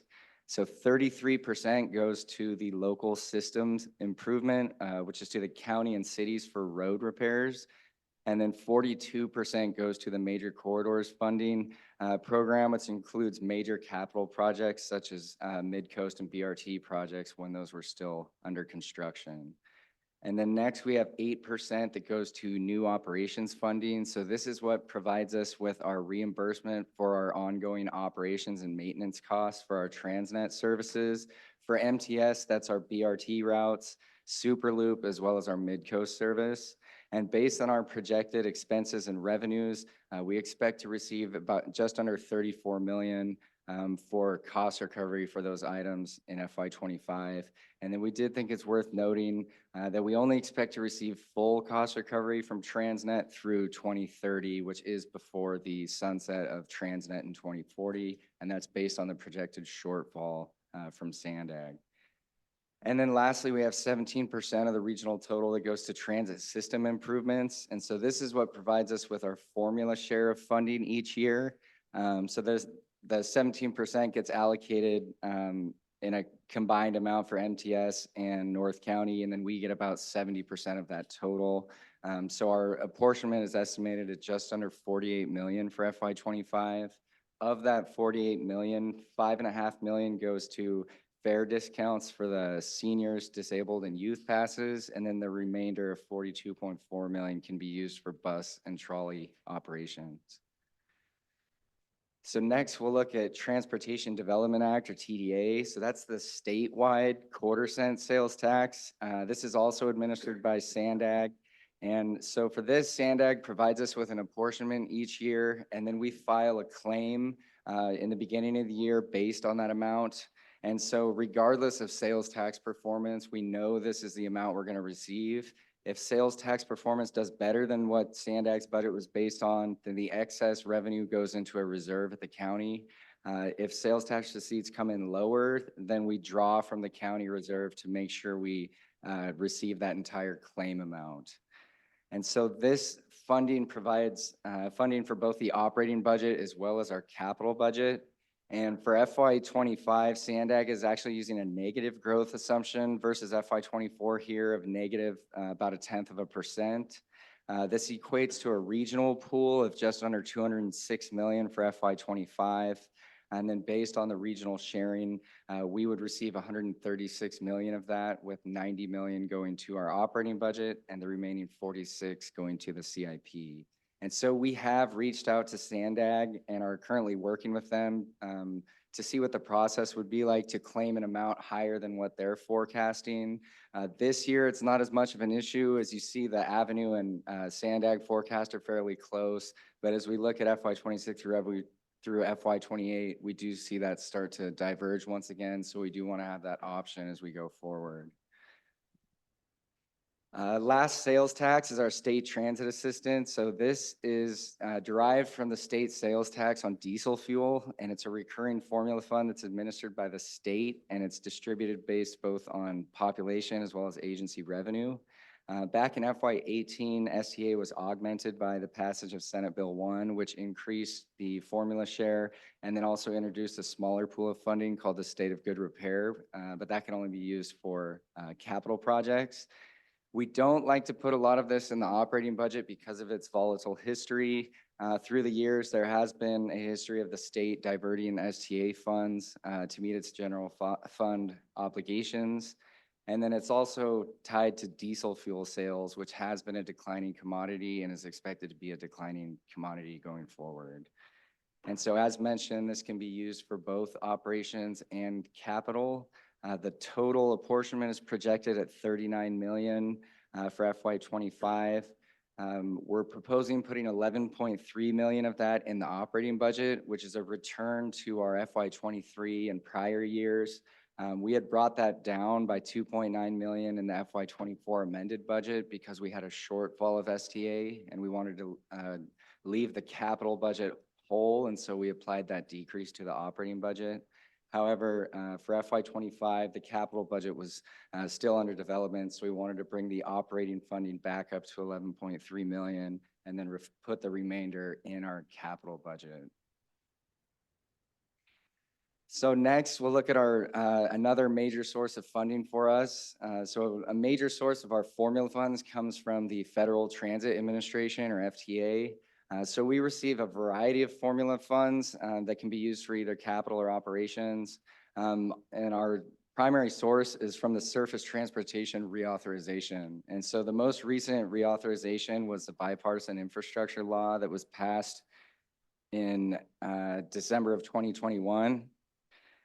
And that not only increased our funding dramatically, but also extended the legislation through September 30th of 2026. And you can see in the chart to the right, you can see in FY23, we saw our overall federal funding levels increase dramatically. And then you can also see how it's increased in operations versus capital. We have the operating portion increasing slightly each year. And then really it was the blue bars where we put all that excess funding. So we've had a very healthy capital program over the last few years. And then as I touched on, so this is used for capital and operations, but if it is used for operations, it can only primarily be used for preventive maintenance. So any maintenance costs within our operating budget.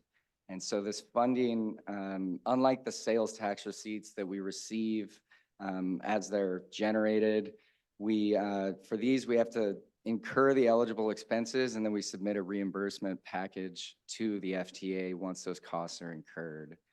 And so historically, MTS, we have maximized the amount of preventive maintenance funds in our operating budget each year, and that's to aid with cash flow. For example, we have 62 million budgeted for preventive maintenance in this draft.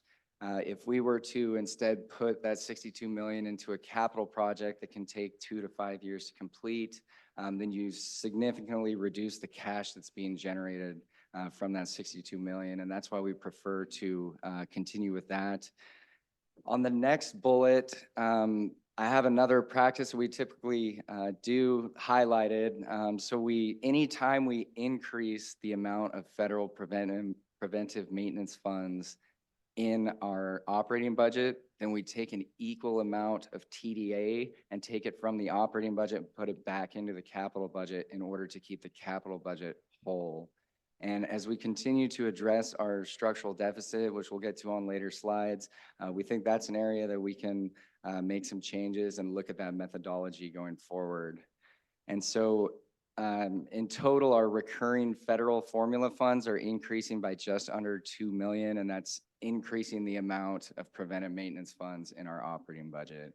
And then not included on this slide is we have an additional 750,000 that we're budgeting this year, and that's from a one-time competitive grant that we received for a Baltimore and Euclid planning studies that you'll see in the revenue summary later. And so next we have the Senate Bill 125 funds. So this was the $4 billion that was in state funding that's being distributed to transit agencies through the TIRCP program, and it's distributed based on population. This can also fund operations or capital, but it has to meet very specific criteria for increasing service, reducing greenhouse gas emissions, or serving disadvantaged communities. So in the original legislation, we're supposed to receive 284 million over multiple fiscal years. Now, as the state continues to try to balance its budget, there have been discussions that at a minimum, the timing of when we receive these funds is uncertain, but it's also possible that the amount is uncertain as well. And this funding does require an appropriation each year. And so that's something we need to take into consideration looking just a few years down the road. And so regardless of what happens over the next few years, the amount that we're programming in this year's budget, we will certainly receive.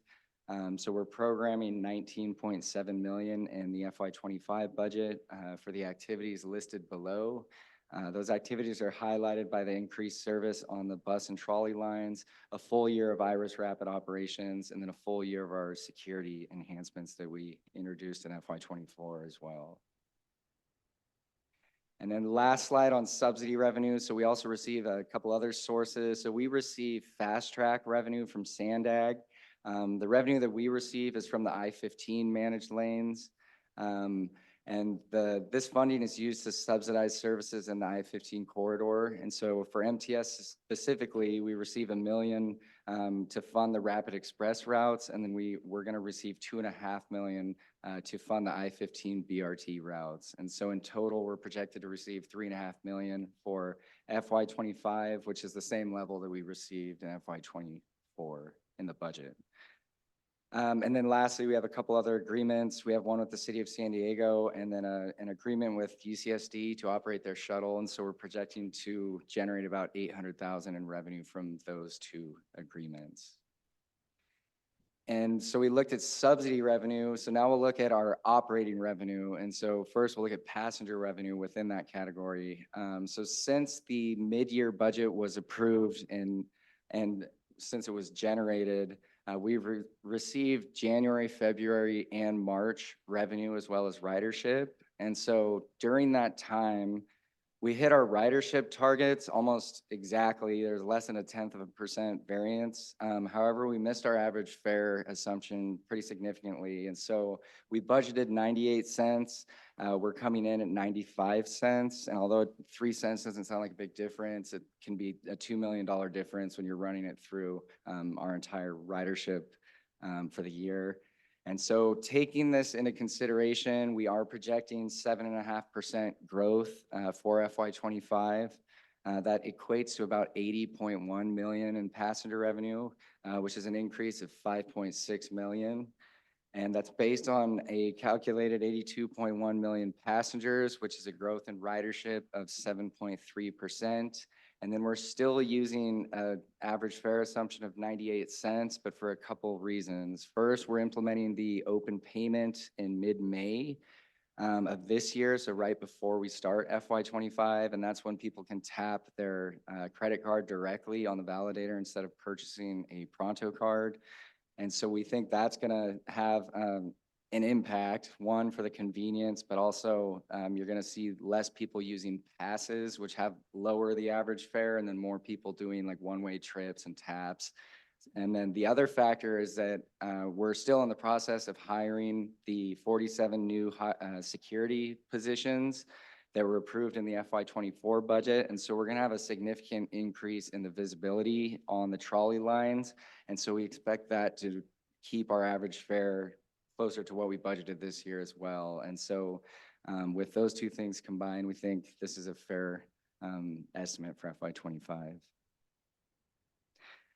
So also within operating revenue, we have a variety of other miscellaneous revenues. So I wanted to give an update on the energy credits. So we receive regenerate credits based on two different programs. We have the low carbon fuel standard, which is a state program, and then the renewable identification number system, which is a federal program. And so for the LCFS price target, in the FY24 amended budget, we had brought our target down from the mid-90s all the way down to 70. And we're leaving it at 70 for all of FY25. There were discussions last year about the credit price expecting to increase as the state reduced its carbon goals or carbon targets. We haven't seen that happen yet, and so we're taking a wait and see approach and budgeting $70 for the year. On the RINs side, we've had a really good year in FY24. We've been above $3 for the entire fiscal year. However, if you look historically and even back to just FY23, we've spent a lot of time around $2. And so we're budgeting for a more historical average to start FY25. And then not mentioned here, but we are building in additional credit generation because of the increased service that we're planning. But even with those additional credits, we are still projecting a decrease of about $584,000 in energy credit revenue, and that's because of the decrease in the RINs price that we're assuming. Next, we have real estate related revenues. So we're increasing the budget from FY24 by about $900,000, and that's because we purchased 3 new parcels related to the Clean Transit Advancement Campus or Division 6. Those parcels have current tenants on them, and so we are generating additional lease income from them. And then next we have interest. So we're increasing the budget for interest by $1.3 million. That is due to the influx of cash that we're expecting this April from the first payment of SB 125 funds. And then lastly, we have a category for other, which is increasing by 1.1 million in total. And so for FY25, we're projecting about 31.2 million for other revenues, which is an increase of about 2.8 million or almost 9% for FY25. So here's a summary of our revenues. So you can see our operating revenues, which includes passenger revenue and the other categories we just covered, is increasing by 8.3 million or just under 8%. And then below that, we have subsidies. So our recurring federal subsidy is increasing by 3 million or 2.7 million. That's the 2 million that we're increasing in preventive maintenance funds, coupled with the 750,000 from the one-time competitive grant that I mentioned. Below that, you can see one of the big movers is that our budget for federal stimulus funds is decreasing by 38 million. So we're budgeting the final 47 million of stimulus funds in FY25. And then since we're doing that, since we're running out of those funds in FY25, that's when we'll start using funds from our operating deficit reserve. TDA in the operating budget is decreasing by 3 million. So that's a combination of the negative growth assumption from SANDAG as well as the 2 million. Because we're increasing federal preventive maintenance, then we're taking 2 million from TDA and moving it back into capital. And then Transnet formula is increasing by less than 1%. The operating piece, that's the reimbursement for our Transnet services. So that's increasing by 2.6 million based on the projected net expenses of those services. STA, we're bringing back up to 11.3. And then the other big mover is that we're including about 20 million of SB 125 funds in the FY25 budget. So in total, we're projecting 321.1 million of subsidy for FY25. Which is decreasing by almost 18 million, and that's really because we're running out of stimulus funds. And then below that, we have the reserves. So in FY24, there's a negative number there. That's because we were contributing to the operating deficit reserve at the end of the year. Based on our budget for FY25 and no longer having stimulus funds, that's when we need to start using operating budget, the deficit reserve, and so that's why I have a positive 22 million there for FY25. So in total, we're projecting 457 million in revenue, which is an increase of 43 million from the FY24 amended budget. So moving on to expenses. So one of the main drivers of our expenses is the service levels that we're operating, and FY25 has significant service levels planned related to the SB 125 funding. So on the rail side, we're increasing frequencies to 15-minute service on all lines. And to 7.5-minute service on the blue line during peak periods. In total, those changes equate to about a 15% increase in service levels over FY24. And then on the fixed route bus side, we're restoring service reductions that were implemented in FY23 due to the driver shortage. We have a full year of the Iris Rapid operations, and then we have new service as well, including the overnight Blue Line bus service, as well as planned frequency increases. In total, it's about a 7% increase in service levels for fixed route bus. And then lastly, we have paratransit. So this is a demand-based service, and we're planning for about a 17% increase in demand based on revenue miles. It sounds like a large increase, but it still gets us to only about 73% of our pre-COVID baseline. And we have seen significant increases there over the last couple of years.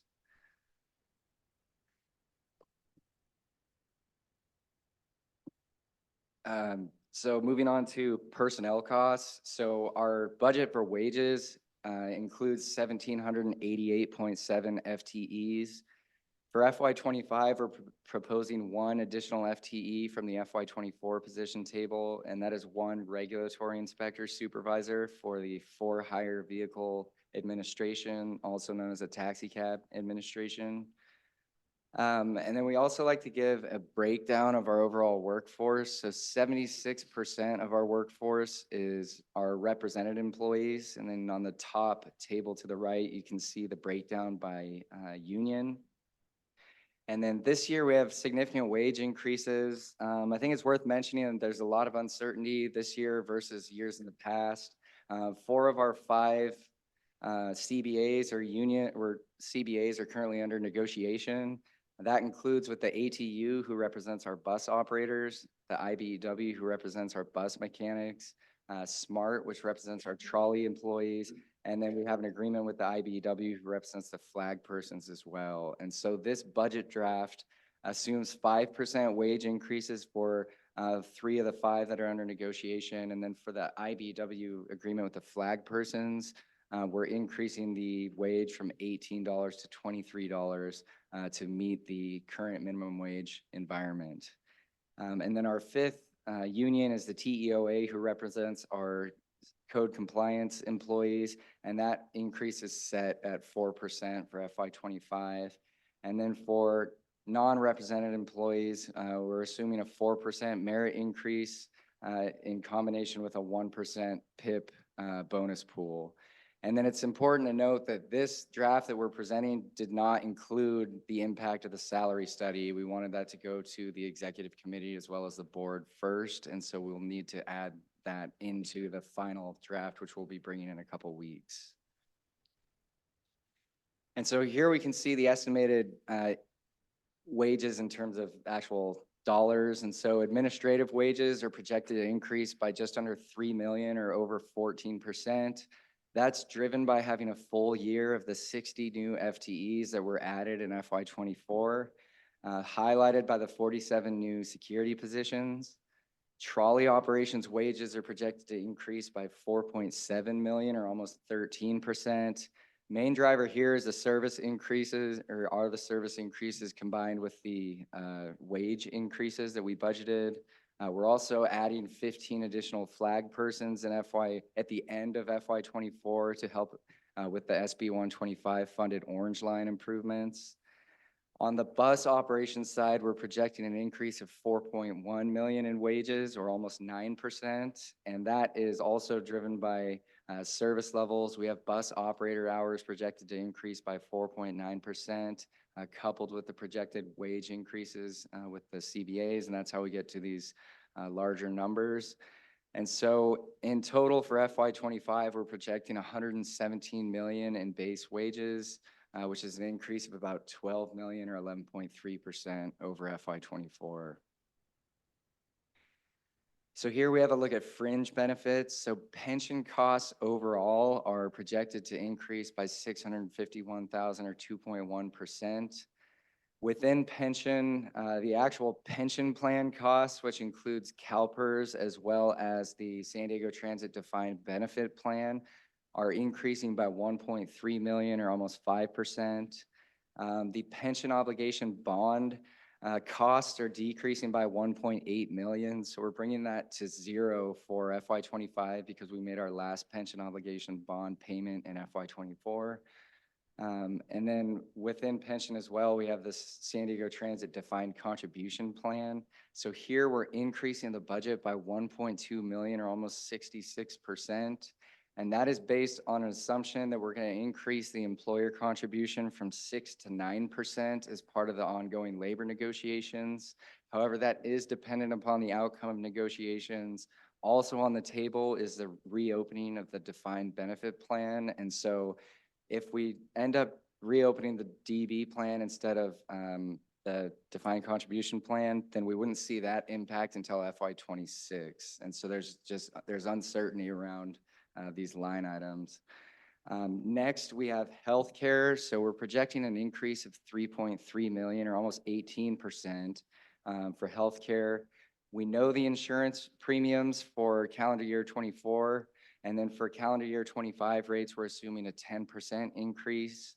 We're also representing higher enrollment due to the recent staffing increases, and we're also reflecting the most recent proposals in these CBA negotiations as well. And then paid absences, we have increasing by just under 1 million or 7.1%, driven primarily by wage growth. Workers' compensation costs increasing by 2.7%. So in total, we're projecting about 77.8 million in total fringe benefit costs for FY25, which is an increase of about 7%.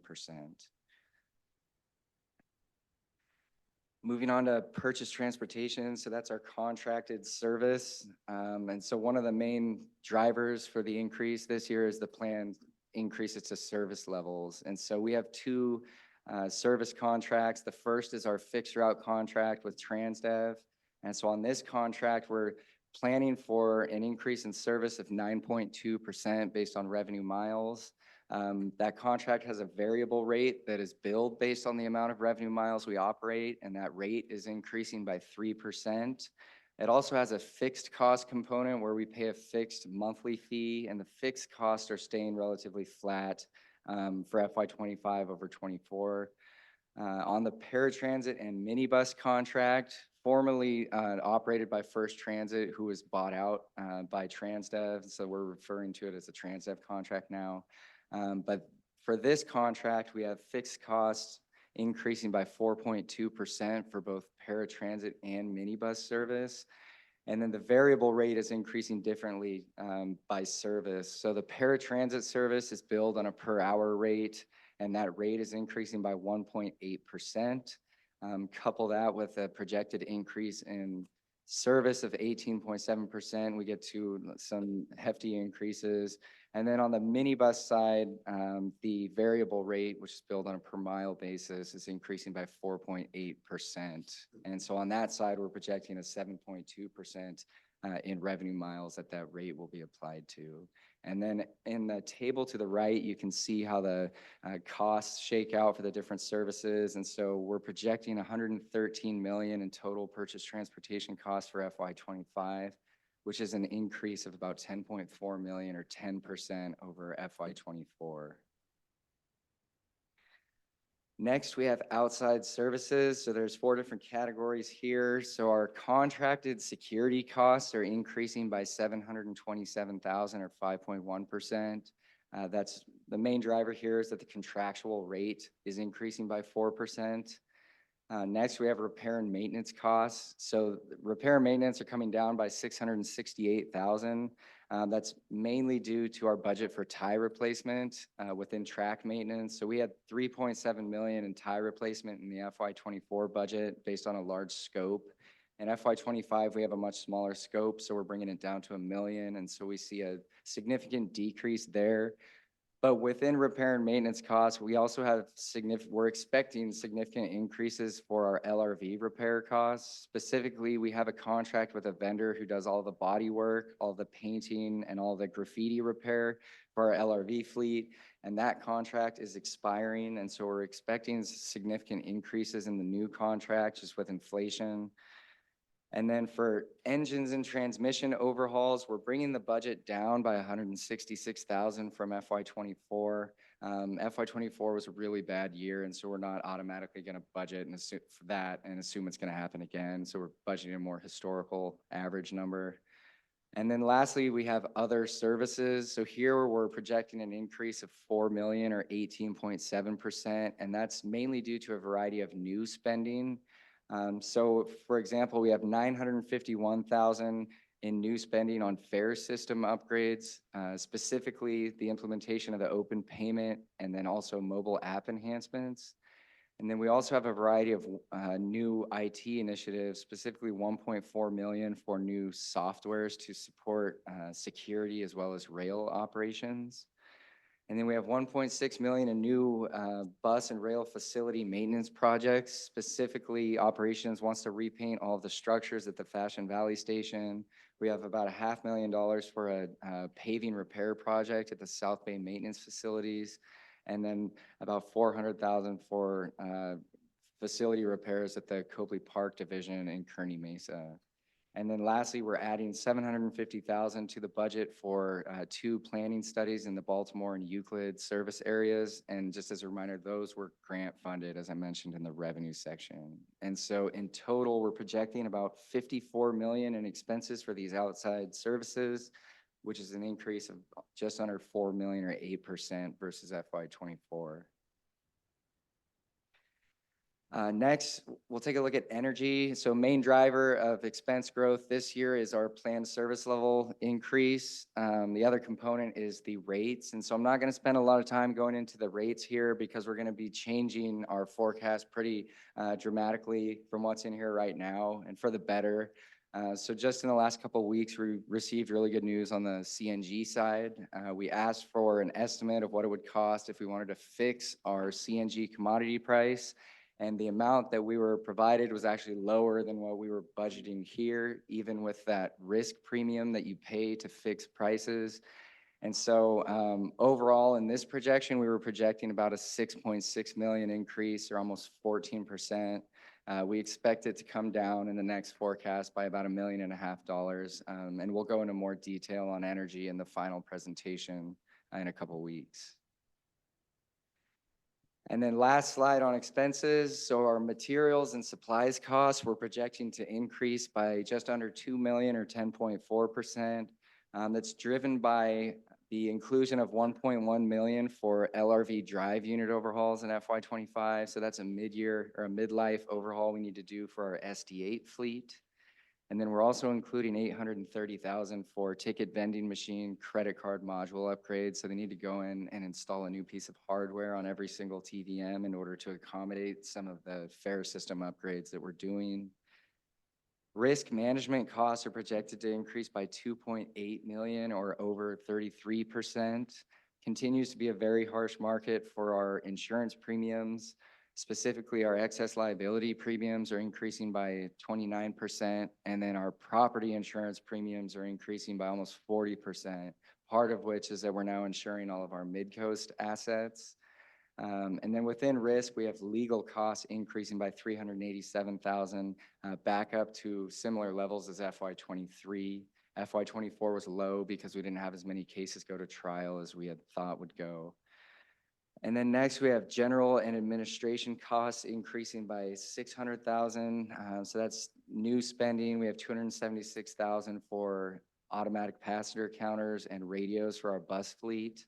And then we're increasing the spending for computer purchases within our IT department by 136,000 based on our refresh schedule for that equipment. And then in total, these other expenses are increasing by 5.3 million or 15.2%. And so that brings us to the summary of expenses highlighted by personnel, purchase transportation, and in this draft, energy, which are highly dependent upon service levels. So in total, we're projecting 457 million in expenses for FY25, which is an increase of 43 million or 10.4% over FY24. And then so here's the slide where we look at our revenues and expenses combined and also look at the structural deficit. And so here you can see our recurring revenues are projected at 368 million in FY25 versus our expenses that are projected at 457 million. And so that leaves us with a structural deficit of 88.6 million projected for FY25. In order to get to our overall balanced budget, we need to add back in the one-time funds as well as the reserve activity. And so we add in the 47 million, which is our last year of stimulus funds, then the 20 million in SB 125 funding that we consider one time. And then as mentioned, we need 22 million from the operating deficit reserve to balance our budget in FY25. And so with those additional activities, we do have a balanced budget for FY25. And so as mentioned, we are drawing our final 47 million in stimulus funds, at which point we need to start using funds from our operating deficit reserve. And so on this slide, I wanted to give you a picture of what the reserve looks like today and then where we think it's going to look at the end of FY25. And so you can see in FY23, we finished the year with excess revenues over expenses of just under 61 million in red. After reserve adjustments, we were able to contribute 57 million to the operating deficit reserve. So that's the amount that is currently sitting in our operating deficit reserve. And so the next contribution is planned at the end of FY24. And based on the amended budget, We're projecting to be able to contribute an additional 30 million this year, which would leave us with a balance after FY24 of 87 million. And then based on the draft of the FY25 budget that we're looking at right now, we're projecting to use 22 million from that reserve, which would leave us with a balance of about 65 million at the end of FY25. And so that 65 million would likely get us through one more fiscal year.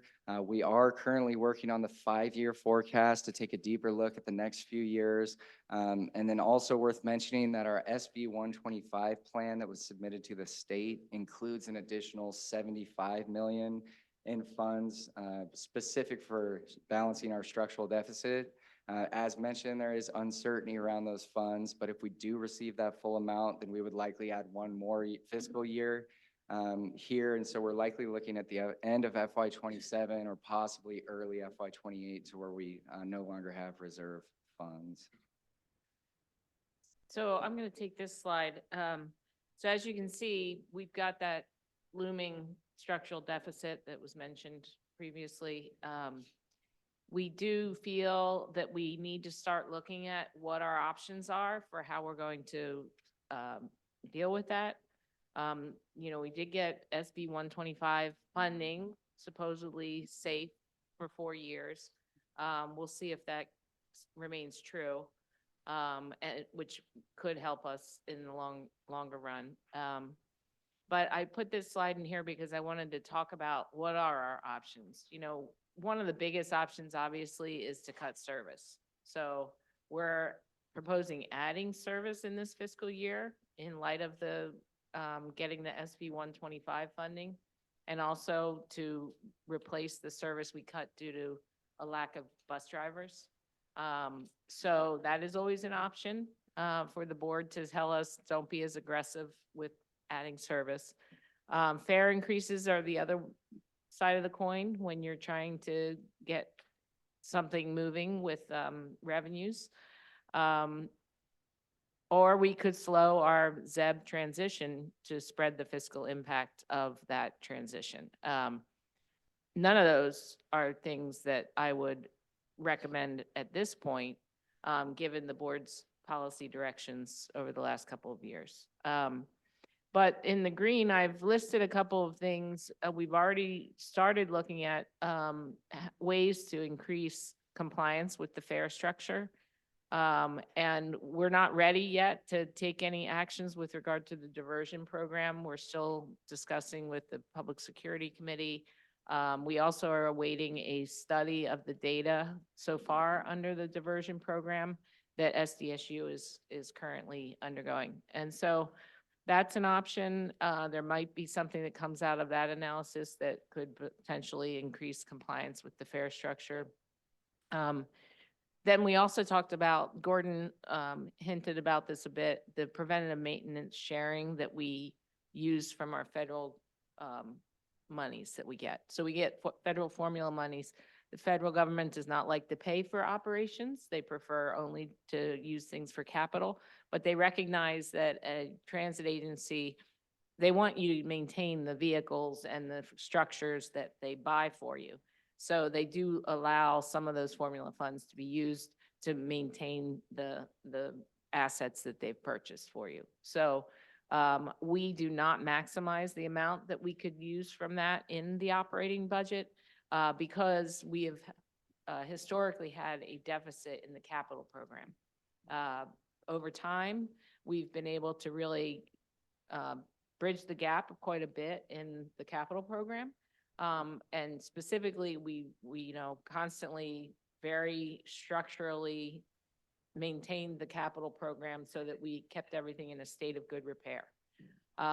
In addition to that, the state has offered us new programs, TIRCP and others, as well as the federal government, the low-no grants program, which funds low and no emission bus purchases. So those programs now could make us rethink our methodology on that, in which case we could help offset the structural deficit in the operating side of the house. Sharon, I'm sorry, real quick, how much does the federal government allow us to use operational funds? Is there a certain percentage max or? It's not a percentage, it's based on Yes. your operation. Yeah, so it's based on your eligible operating expenses. And just to clarify, so we try to maximize the amount of federal preventive maintenance funds in our operating budget for the cash flow, like I touched on earlier. I That's think the we're- reimbursements, right?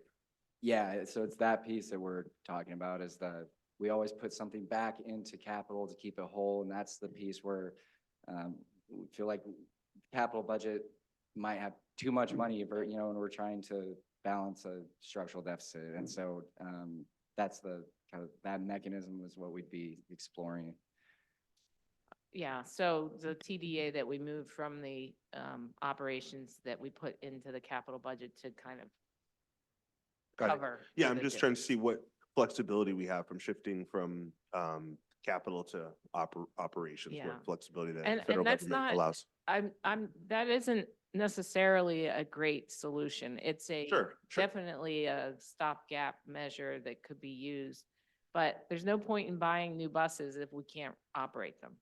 If we're gonna cut service, we're not gonna need as many buses. We're not gonna need as many trolleys, so it's a huge balance that, the one thing that we have not brought up, which was brought up by the Budget Development Committee, is new sources of subsidy. And that's something that as we, prior to the pandemic, looked at a potential ballot measure. Those are the kinds of things. We're also working with the state at the Transit Transformation Task Force to try to find statewide ways to make transit operators sustainable within their budgeting. And so that something might come out of that. They're due to have their report done by next spring in 2025. Is there a statewide increase in the TDA, for instance, which is currently only at a quarter cent? Could they increase it to a half cent? I don't know. So there's a lot of unknowns. This will be something, we're not recommending any of this in the FY25 budget right now, unless this board tells us otherwise. But we would immediately begin working with the budget committee to try to start identifying what would be the best solutions to try to pursue in the short term and then going forward in the long run. And with that, I'll let Gordon finish his slide.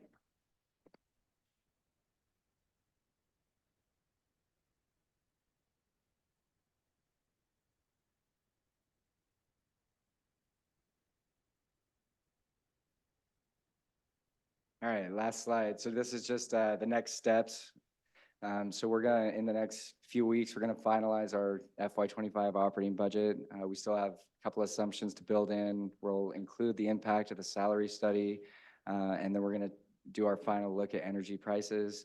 And then so once we have that finalized, then we'll prepare the full budget book and bring it back to the Budget Development Committee on May 8th, and then to the board on May 16th, where we hope for final adoption. And with that, I'd be happy to take any questions or comments. Thank you, Mr. Meyer. Clerk, do we have any public comment on this item? We do. Phone number ending in 3731. Please dial *6 to unmute yourself. The average fare is 95 cents. MTS can't even earn $1. That's funny, sad, and deserved from what I've seen. The MTS predictors guessed wrong on how many riders would actually pay, but it's easy. Taxpayers are paying over $9 million a year for unsupervised children to ride, and also countless millions for people who entered our country illegally to take up our public transit. So if they're not paying, why should anyone else, is the inherent feeling. So a fare increase is a bad idea. If people don't pay now, they're certainly not going to be encouraged with a higher fare. If you want people to pay, have a service that works, is clean, and is safe with increasing efficiency. MTS currently has none of these simple requirements met. It's been going downhill for the last 10 years, and that has resulted in a high number of people riding that are a criminal element, which deters potential riders.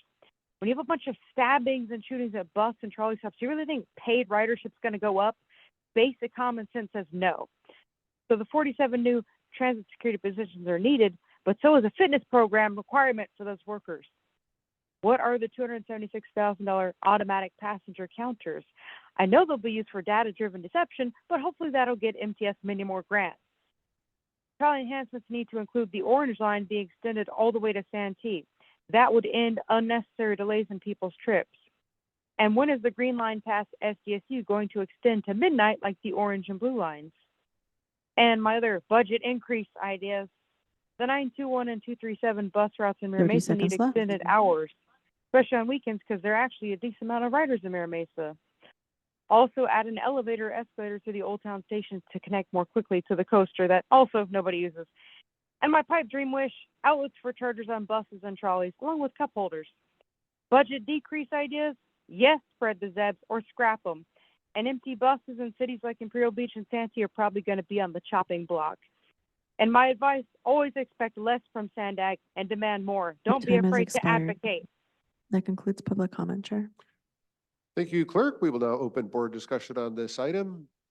And I will see if we have any board discussion on this informational item and see, Vice Chair Goble. Thank you, Chair. Gordon, great presentation, very thorough. I have a follow-up question to our meeting on Tuesday about this.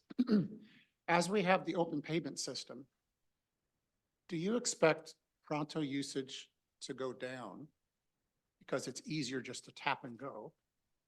And does that result in increased merchant fees and lower interest income from the cash preloaded on a Pronto card?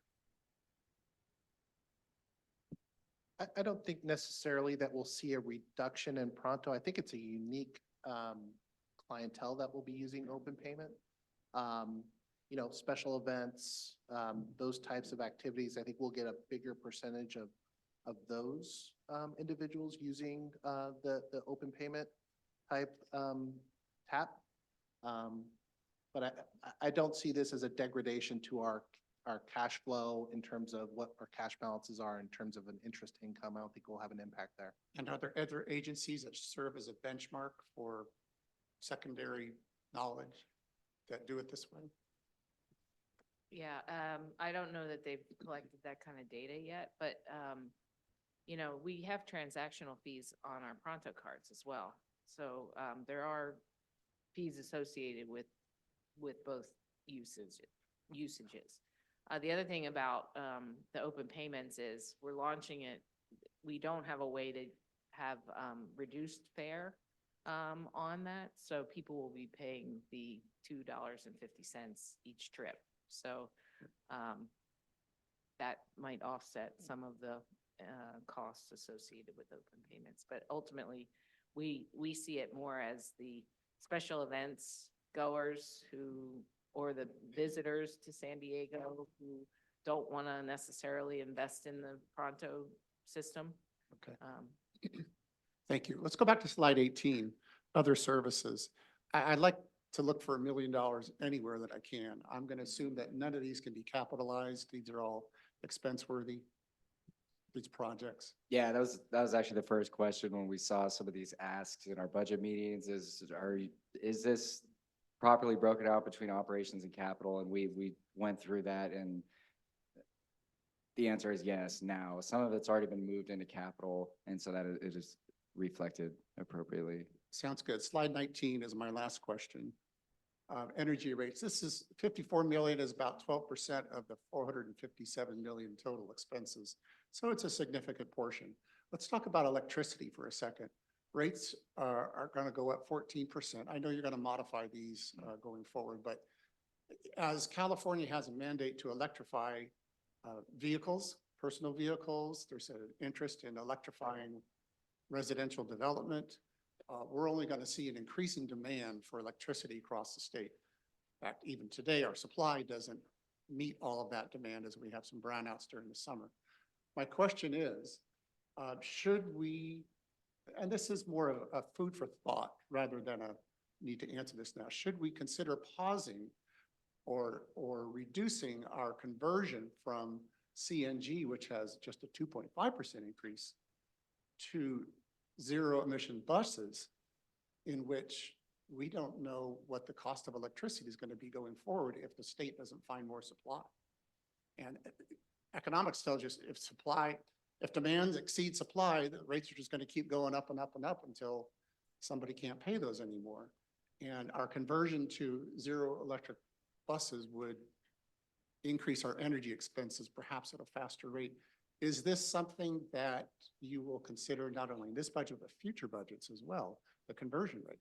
I think what we'll do is we'll continue to have that dialogue in terms of providing visibility in terms of what are the commodity costs for both modes of, for both CNG and electricity, provide that to the board of directors for that visibility and for direction. And as we convert to the zero emission buses, is it a one-for-one exchange of a CNG bus for a ZEB?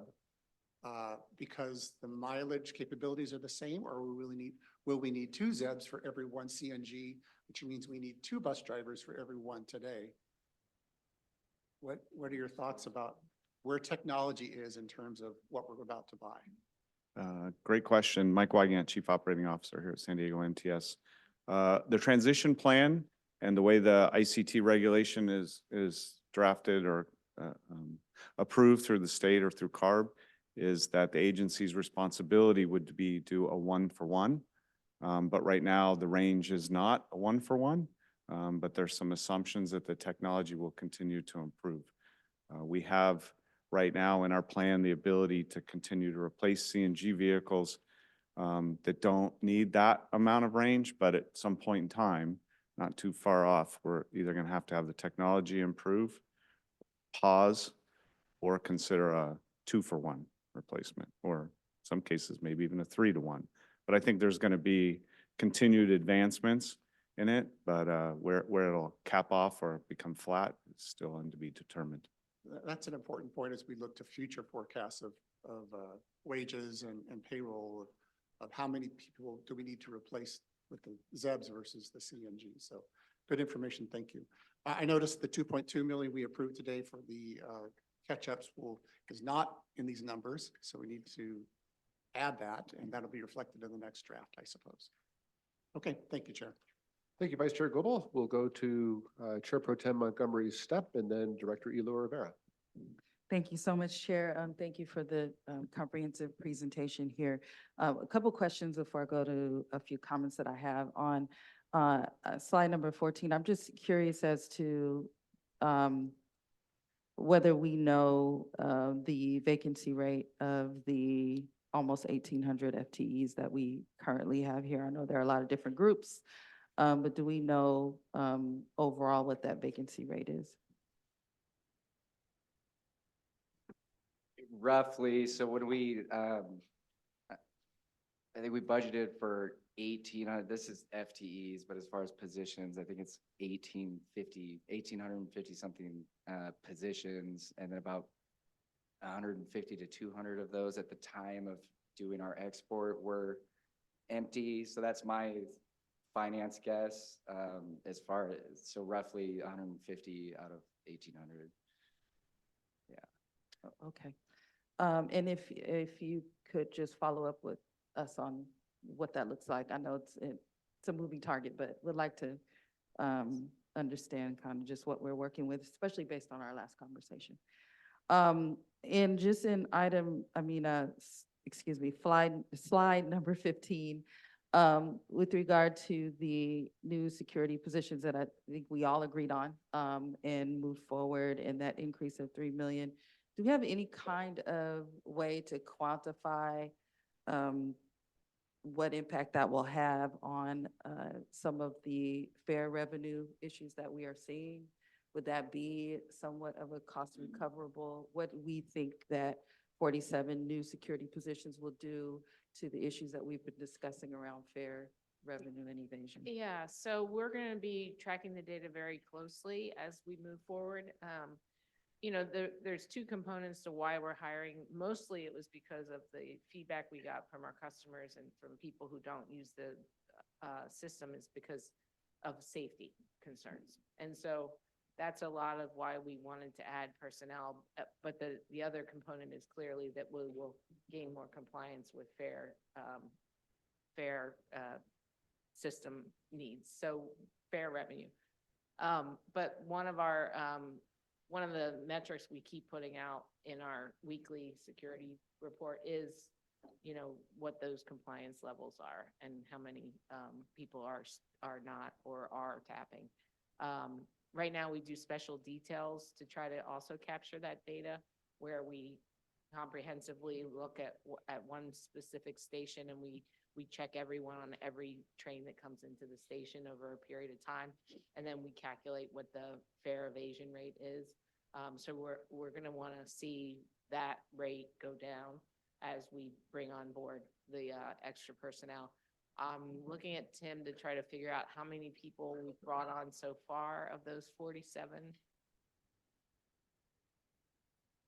Tim Curran, our Director of Passenger Safety. Tim Kern, Director of Transit Security.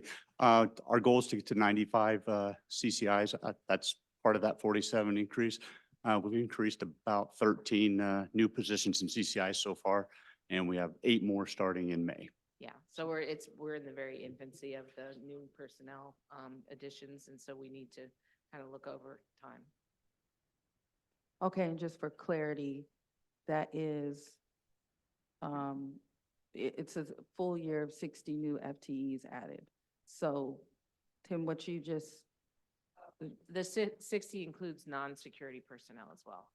right, and so the numbers that you just gave is based off, we should subtract that from the 60 or 47? From the 47. Okay, all right, okay, thank you.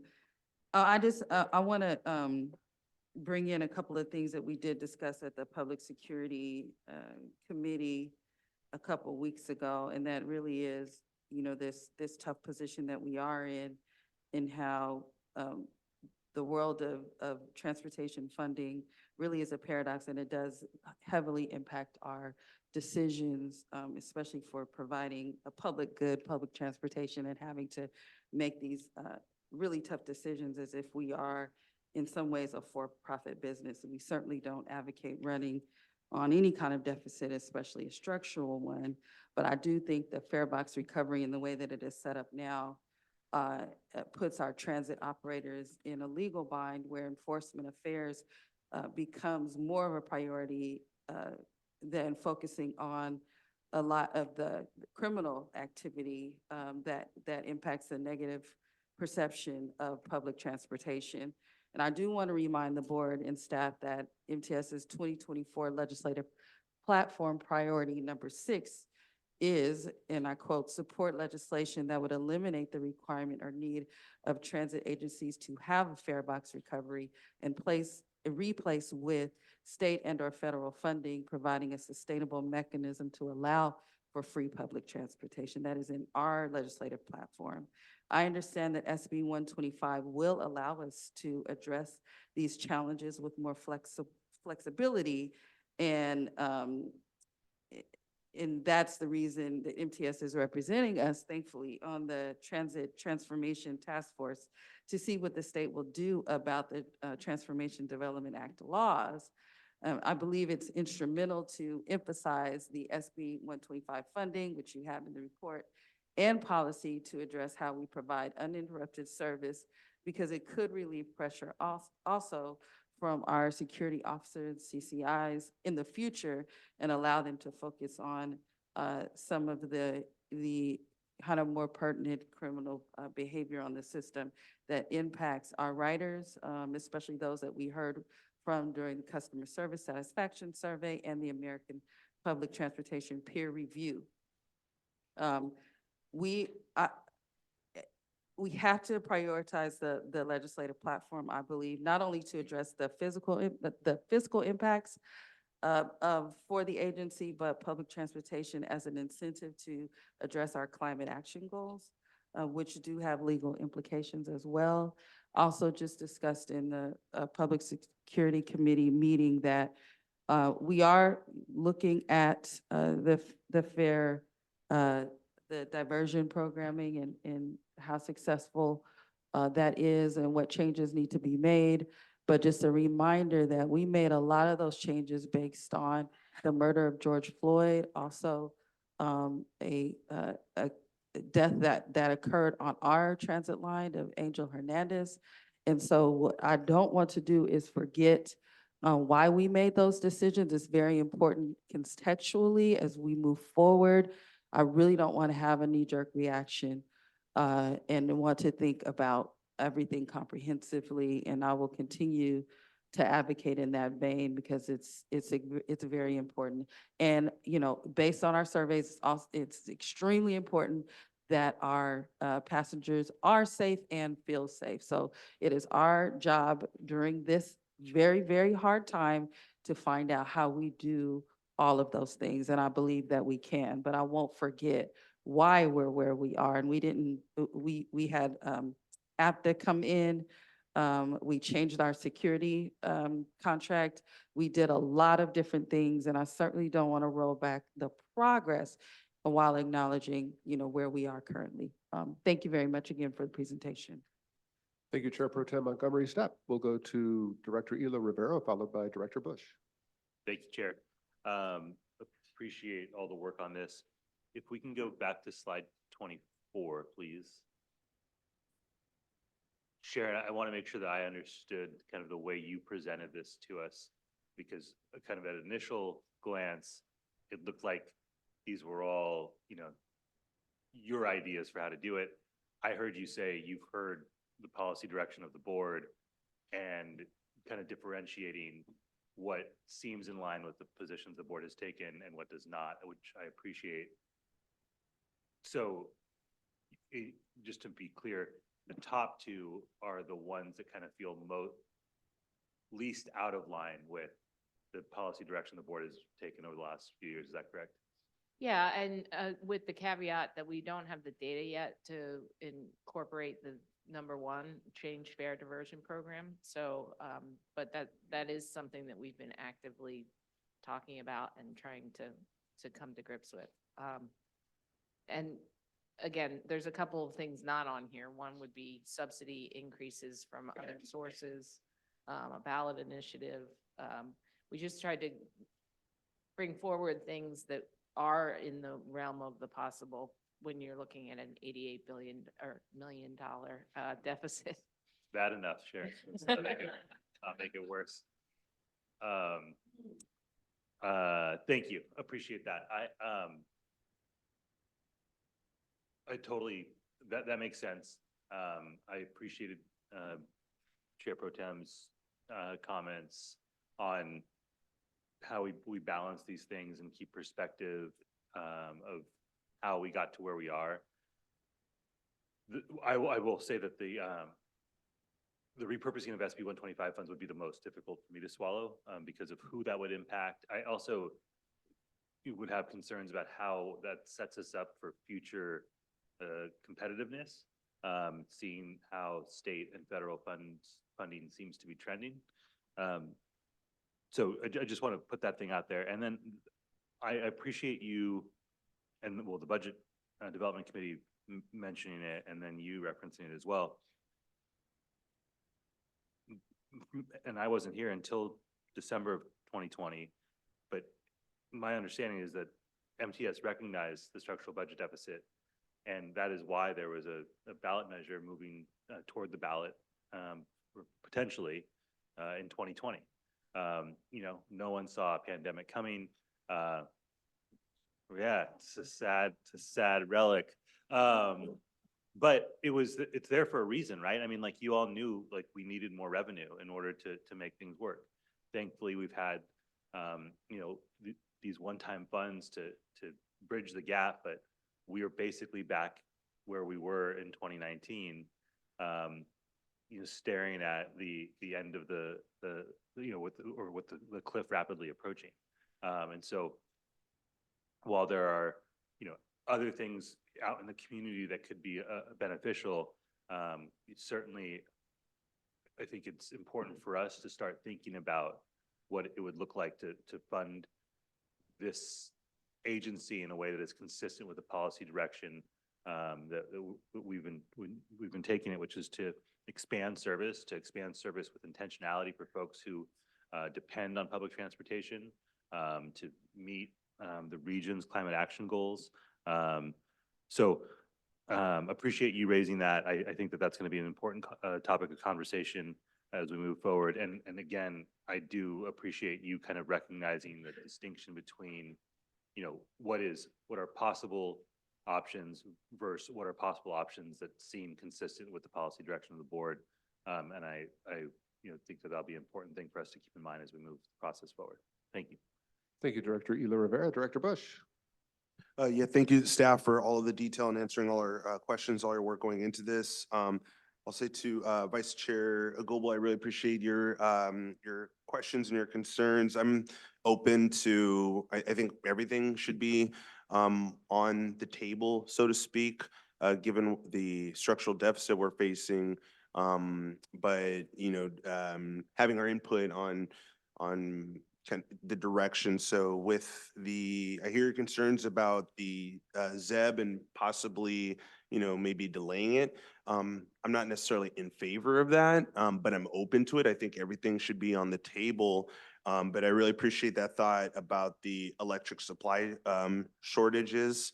And I would ask staff to look at that and project that. But I will say on the flip side of that, some good news that we've received is in the state of California, this is came out a couple days ago, that batteries have been its biggest source of power twice in the last week. There's been more construction of that. And maybe there's an opportunity economically for MTS to benefit using some of our lands for battery shortages. So maybe, I don't know if there's some things that we could do that could generate some revenue for us on battery storage, but also an energy supply for us. So I think there's some technological advances there that it looks like are going to help us. So I'd like us to keep that in mind as well as we're looking at the cost and the supply issues that you brought up. I totally agree with Chair Pro Tem Montgomery Steppe. As always, thank you. I appreciate your comments and bringing us back to that. Balancing the security and the need for the want for fare box recovery, which I think I agree we should shift away from the way we've prioritized that as much in the past. And I think we can do both. We can make sure that our riders are safe and feel safe while making sure that at least at this point, as much as possible with that security presence, that as many people as possible are paying, but just not spending or prioritizing that instead of focusing on that criminal element, so to speak, and making our riders safe, feel safe. So I think we can do both there. Fare increase, that's again should be on the table, but that's my least favorite, because I do think we should be moving, just like our platform, we should be doing everything we can to move to a free system. It's just a question of where we get that funding from. One of my questions for staff is, what does our lobbying effort look at I know there's been great work done at the state level, and I appreciate staff for doing that. So I think came back and we did get some good news in the rounds of discussions with our state legislature. But what has been the discussions at the federal level? So in, meeting with our delegation in Washington in February, there was a real sympathy for the need to fund transit at a higher level. And I think that we can count on them to kind of advocate on our behalf. We do get earmarks. They don't call them earmarks anymore. Anyway, funding for specific projects that we are very grateful for. But, that's all going to be wrapped up in the Surface Transportation Act renewal. And, that's also going to be a factor of what the politics are in Congress right now. So, a lot could hinge on what happens with this next election. So certainly they have been funding to the levels that they authorize. So that's been a very positive trend. It would not be positive if they started to renege on those kinds of promised, because that creates volatility in all of our budgets. Got it.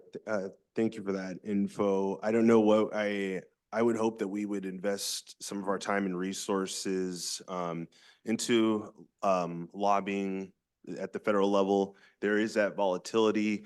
Obviously, the politics really comes into play there. It gets very partisan. It gets very Republican versus Democrat. I really hope that we all can agree to see past that and use all of our, this is a bipartisan board, so using our different networks and connections to lobby. And let's be real, we as a country, we're the wealthiest country in the world. We do have the resources to fund these transit operations. And I know we do because I see the allocations in our military budget, and I'm not opposed to that. I'm just saying if we, like, that conversation typically is never even brought up. And there's a lot of efficiencies to be found. I know that's a very complex and a very political conversation, but the money is there. It's just how we're allocating it. And maybe we need to look at, you know, where else have some really powerful lobbyists, and maybe we do need to look at where we can do the savings, because really transit should be more of a priority, the funding, and we do have the resources as a nation. So it's but that does take more work. It becomes more partisan. But if we're bipartisan about it, maybe it can depoliticize that. So it's that's a much longer, much more complex conversation, but at least getting it started and seeing where that lands. That'll be a marathon, not a sprint, but I still would encourage us to not give up on the federal level. Thank you. Thank you, Director Bush. Director Moreno. Thank you. I made comments at the Budget Development Committee earlier this week, and I do think it is important to recap. I do appreciate the federal support MTS received during the pandemic.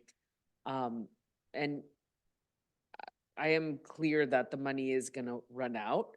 But I want to take this opportunity, as I did in the Budget Committee, to commend staff for using the federal support wisely, including creating our our operating deficit reserve to supplement our budget through fiscal year 2026. Even more importantly, I'm very pleased that we used the time the federal support, we used the time that the federal support gave us to really grow our ridership. And these efforts, I think, have borne fruit. Our passenger revenue continues to grow. Even if it's at a slightly lower rate than we projected in the mid-year, it still is tracking in the right direction. And so while we continue to have challenges with our structural budget deficit, this agency is in a very good financial shape this year, especially compared to our local governments and the state of California. So I just wanted to put that plug in.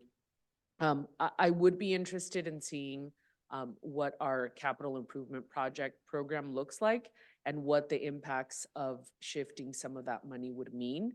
I know we do have a very robust CIP program, and you know, once again, we're at the cutting edge of ZEB. We're at the cutting edge of a lot of things within the transportation industry. So I certainly don't want to fall back on a lot of the good work that we have done, but let's look at it and see what happens. But ultimately, I do believe that MTS needs more local funding to support its operations long-term. And I would encourage staff and this board to look at potential revenue options that could be pursued in 2026. I think it's very important to start early on that. And so with that, but thank you for the presentation, and thank you to my colleagues for the great discussion. This concludes my comments. Thank you, Director Moreno, and thank you for your leadership chairing the Budget Development Committee. Any further discussion on the 2025 operating budget for now? We'll certainly have plenty of time to discuss it in the weeks ahead. All right. That was an informational item, so we don't need a motion on that. We're going to move on to item 27, which is for Chair, Board Member, and CEO Communications, and we'll begin with Director Leyva Gonzalez. Thank you very much, Chair. I'd like to say thank you to Sharon, Dennis, Beverly. So the issue that had been overwhelming in our city with the Rapid 227 bus, it's official that they are rerouting it off of 3rd Avenue and moving it to 9th starting January 9th. and it is just like a humongous relief. I attended the farmer's market this past Saturday, and it's a whole different atmosphere as far as, input from residents in regards to having it moved off of Third Avenue. I appreciate everyone on MTS staff for working towards this. There's still some additional issues that we're going to have to work out as well, but ultimately moving it off of that residential street is a big deal. I have a couple other things too.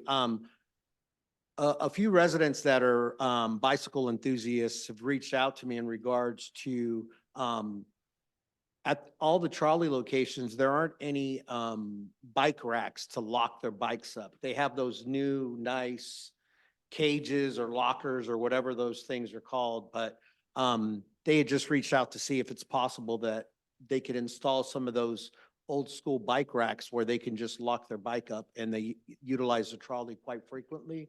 So I've done my due diligence by bringing that up. And thank you very much. I appreciate that. Thanks. Thank you very much. Thank you, Chair. Thank you, Director Leyva Gonzalez. Any other board commentary?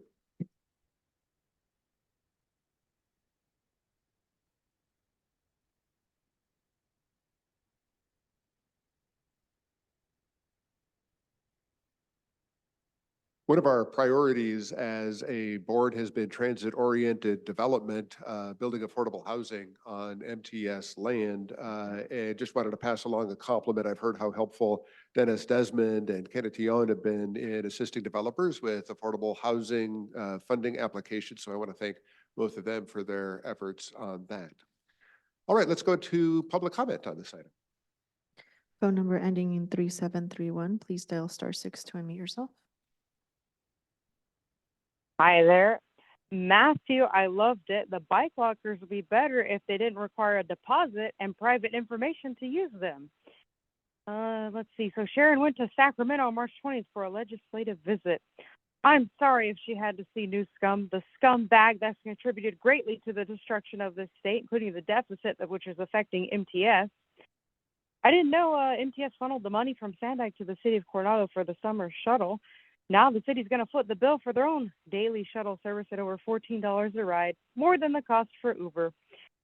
I do want to request an audit of the spending on office equipment because I've only seen that level of spending from the federal government.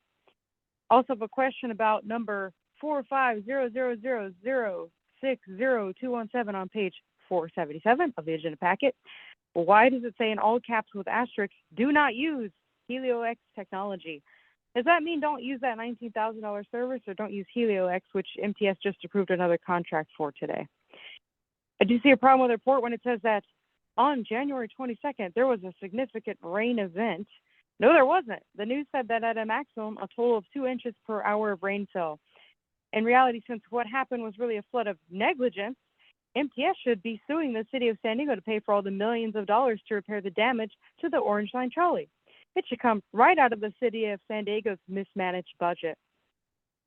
And the Orange Line is still under construction, but good job to the workers. 30 seconds left. For it to be in partial operation, because bus shuttles that aren't synced with trolley times are a no-go. That's another deterrent from people riding.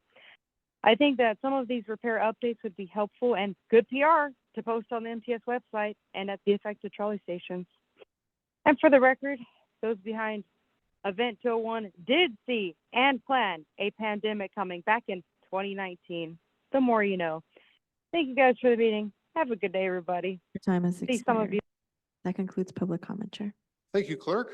All right, great discussions today and a couple of very important items. I want to thank the entire board and thank the staff. Our next Board of Directors meeting is scheduled for May 16th at 9 o'clock in the morning. This meeting is adjourned.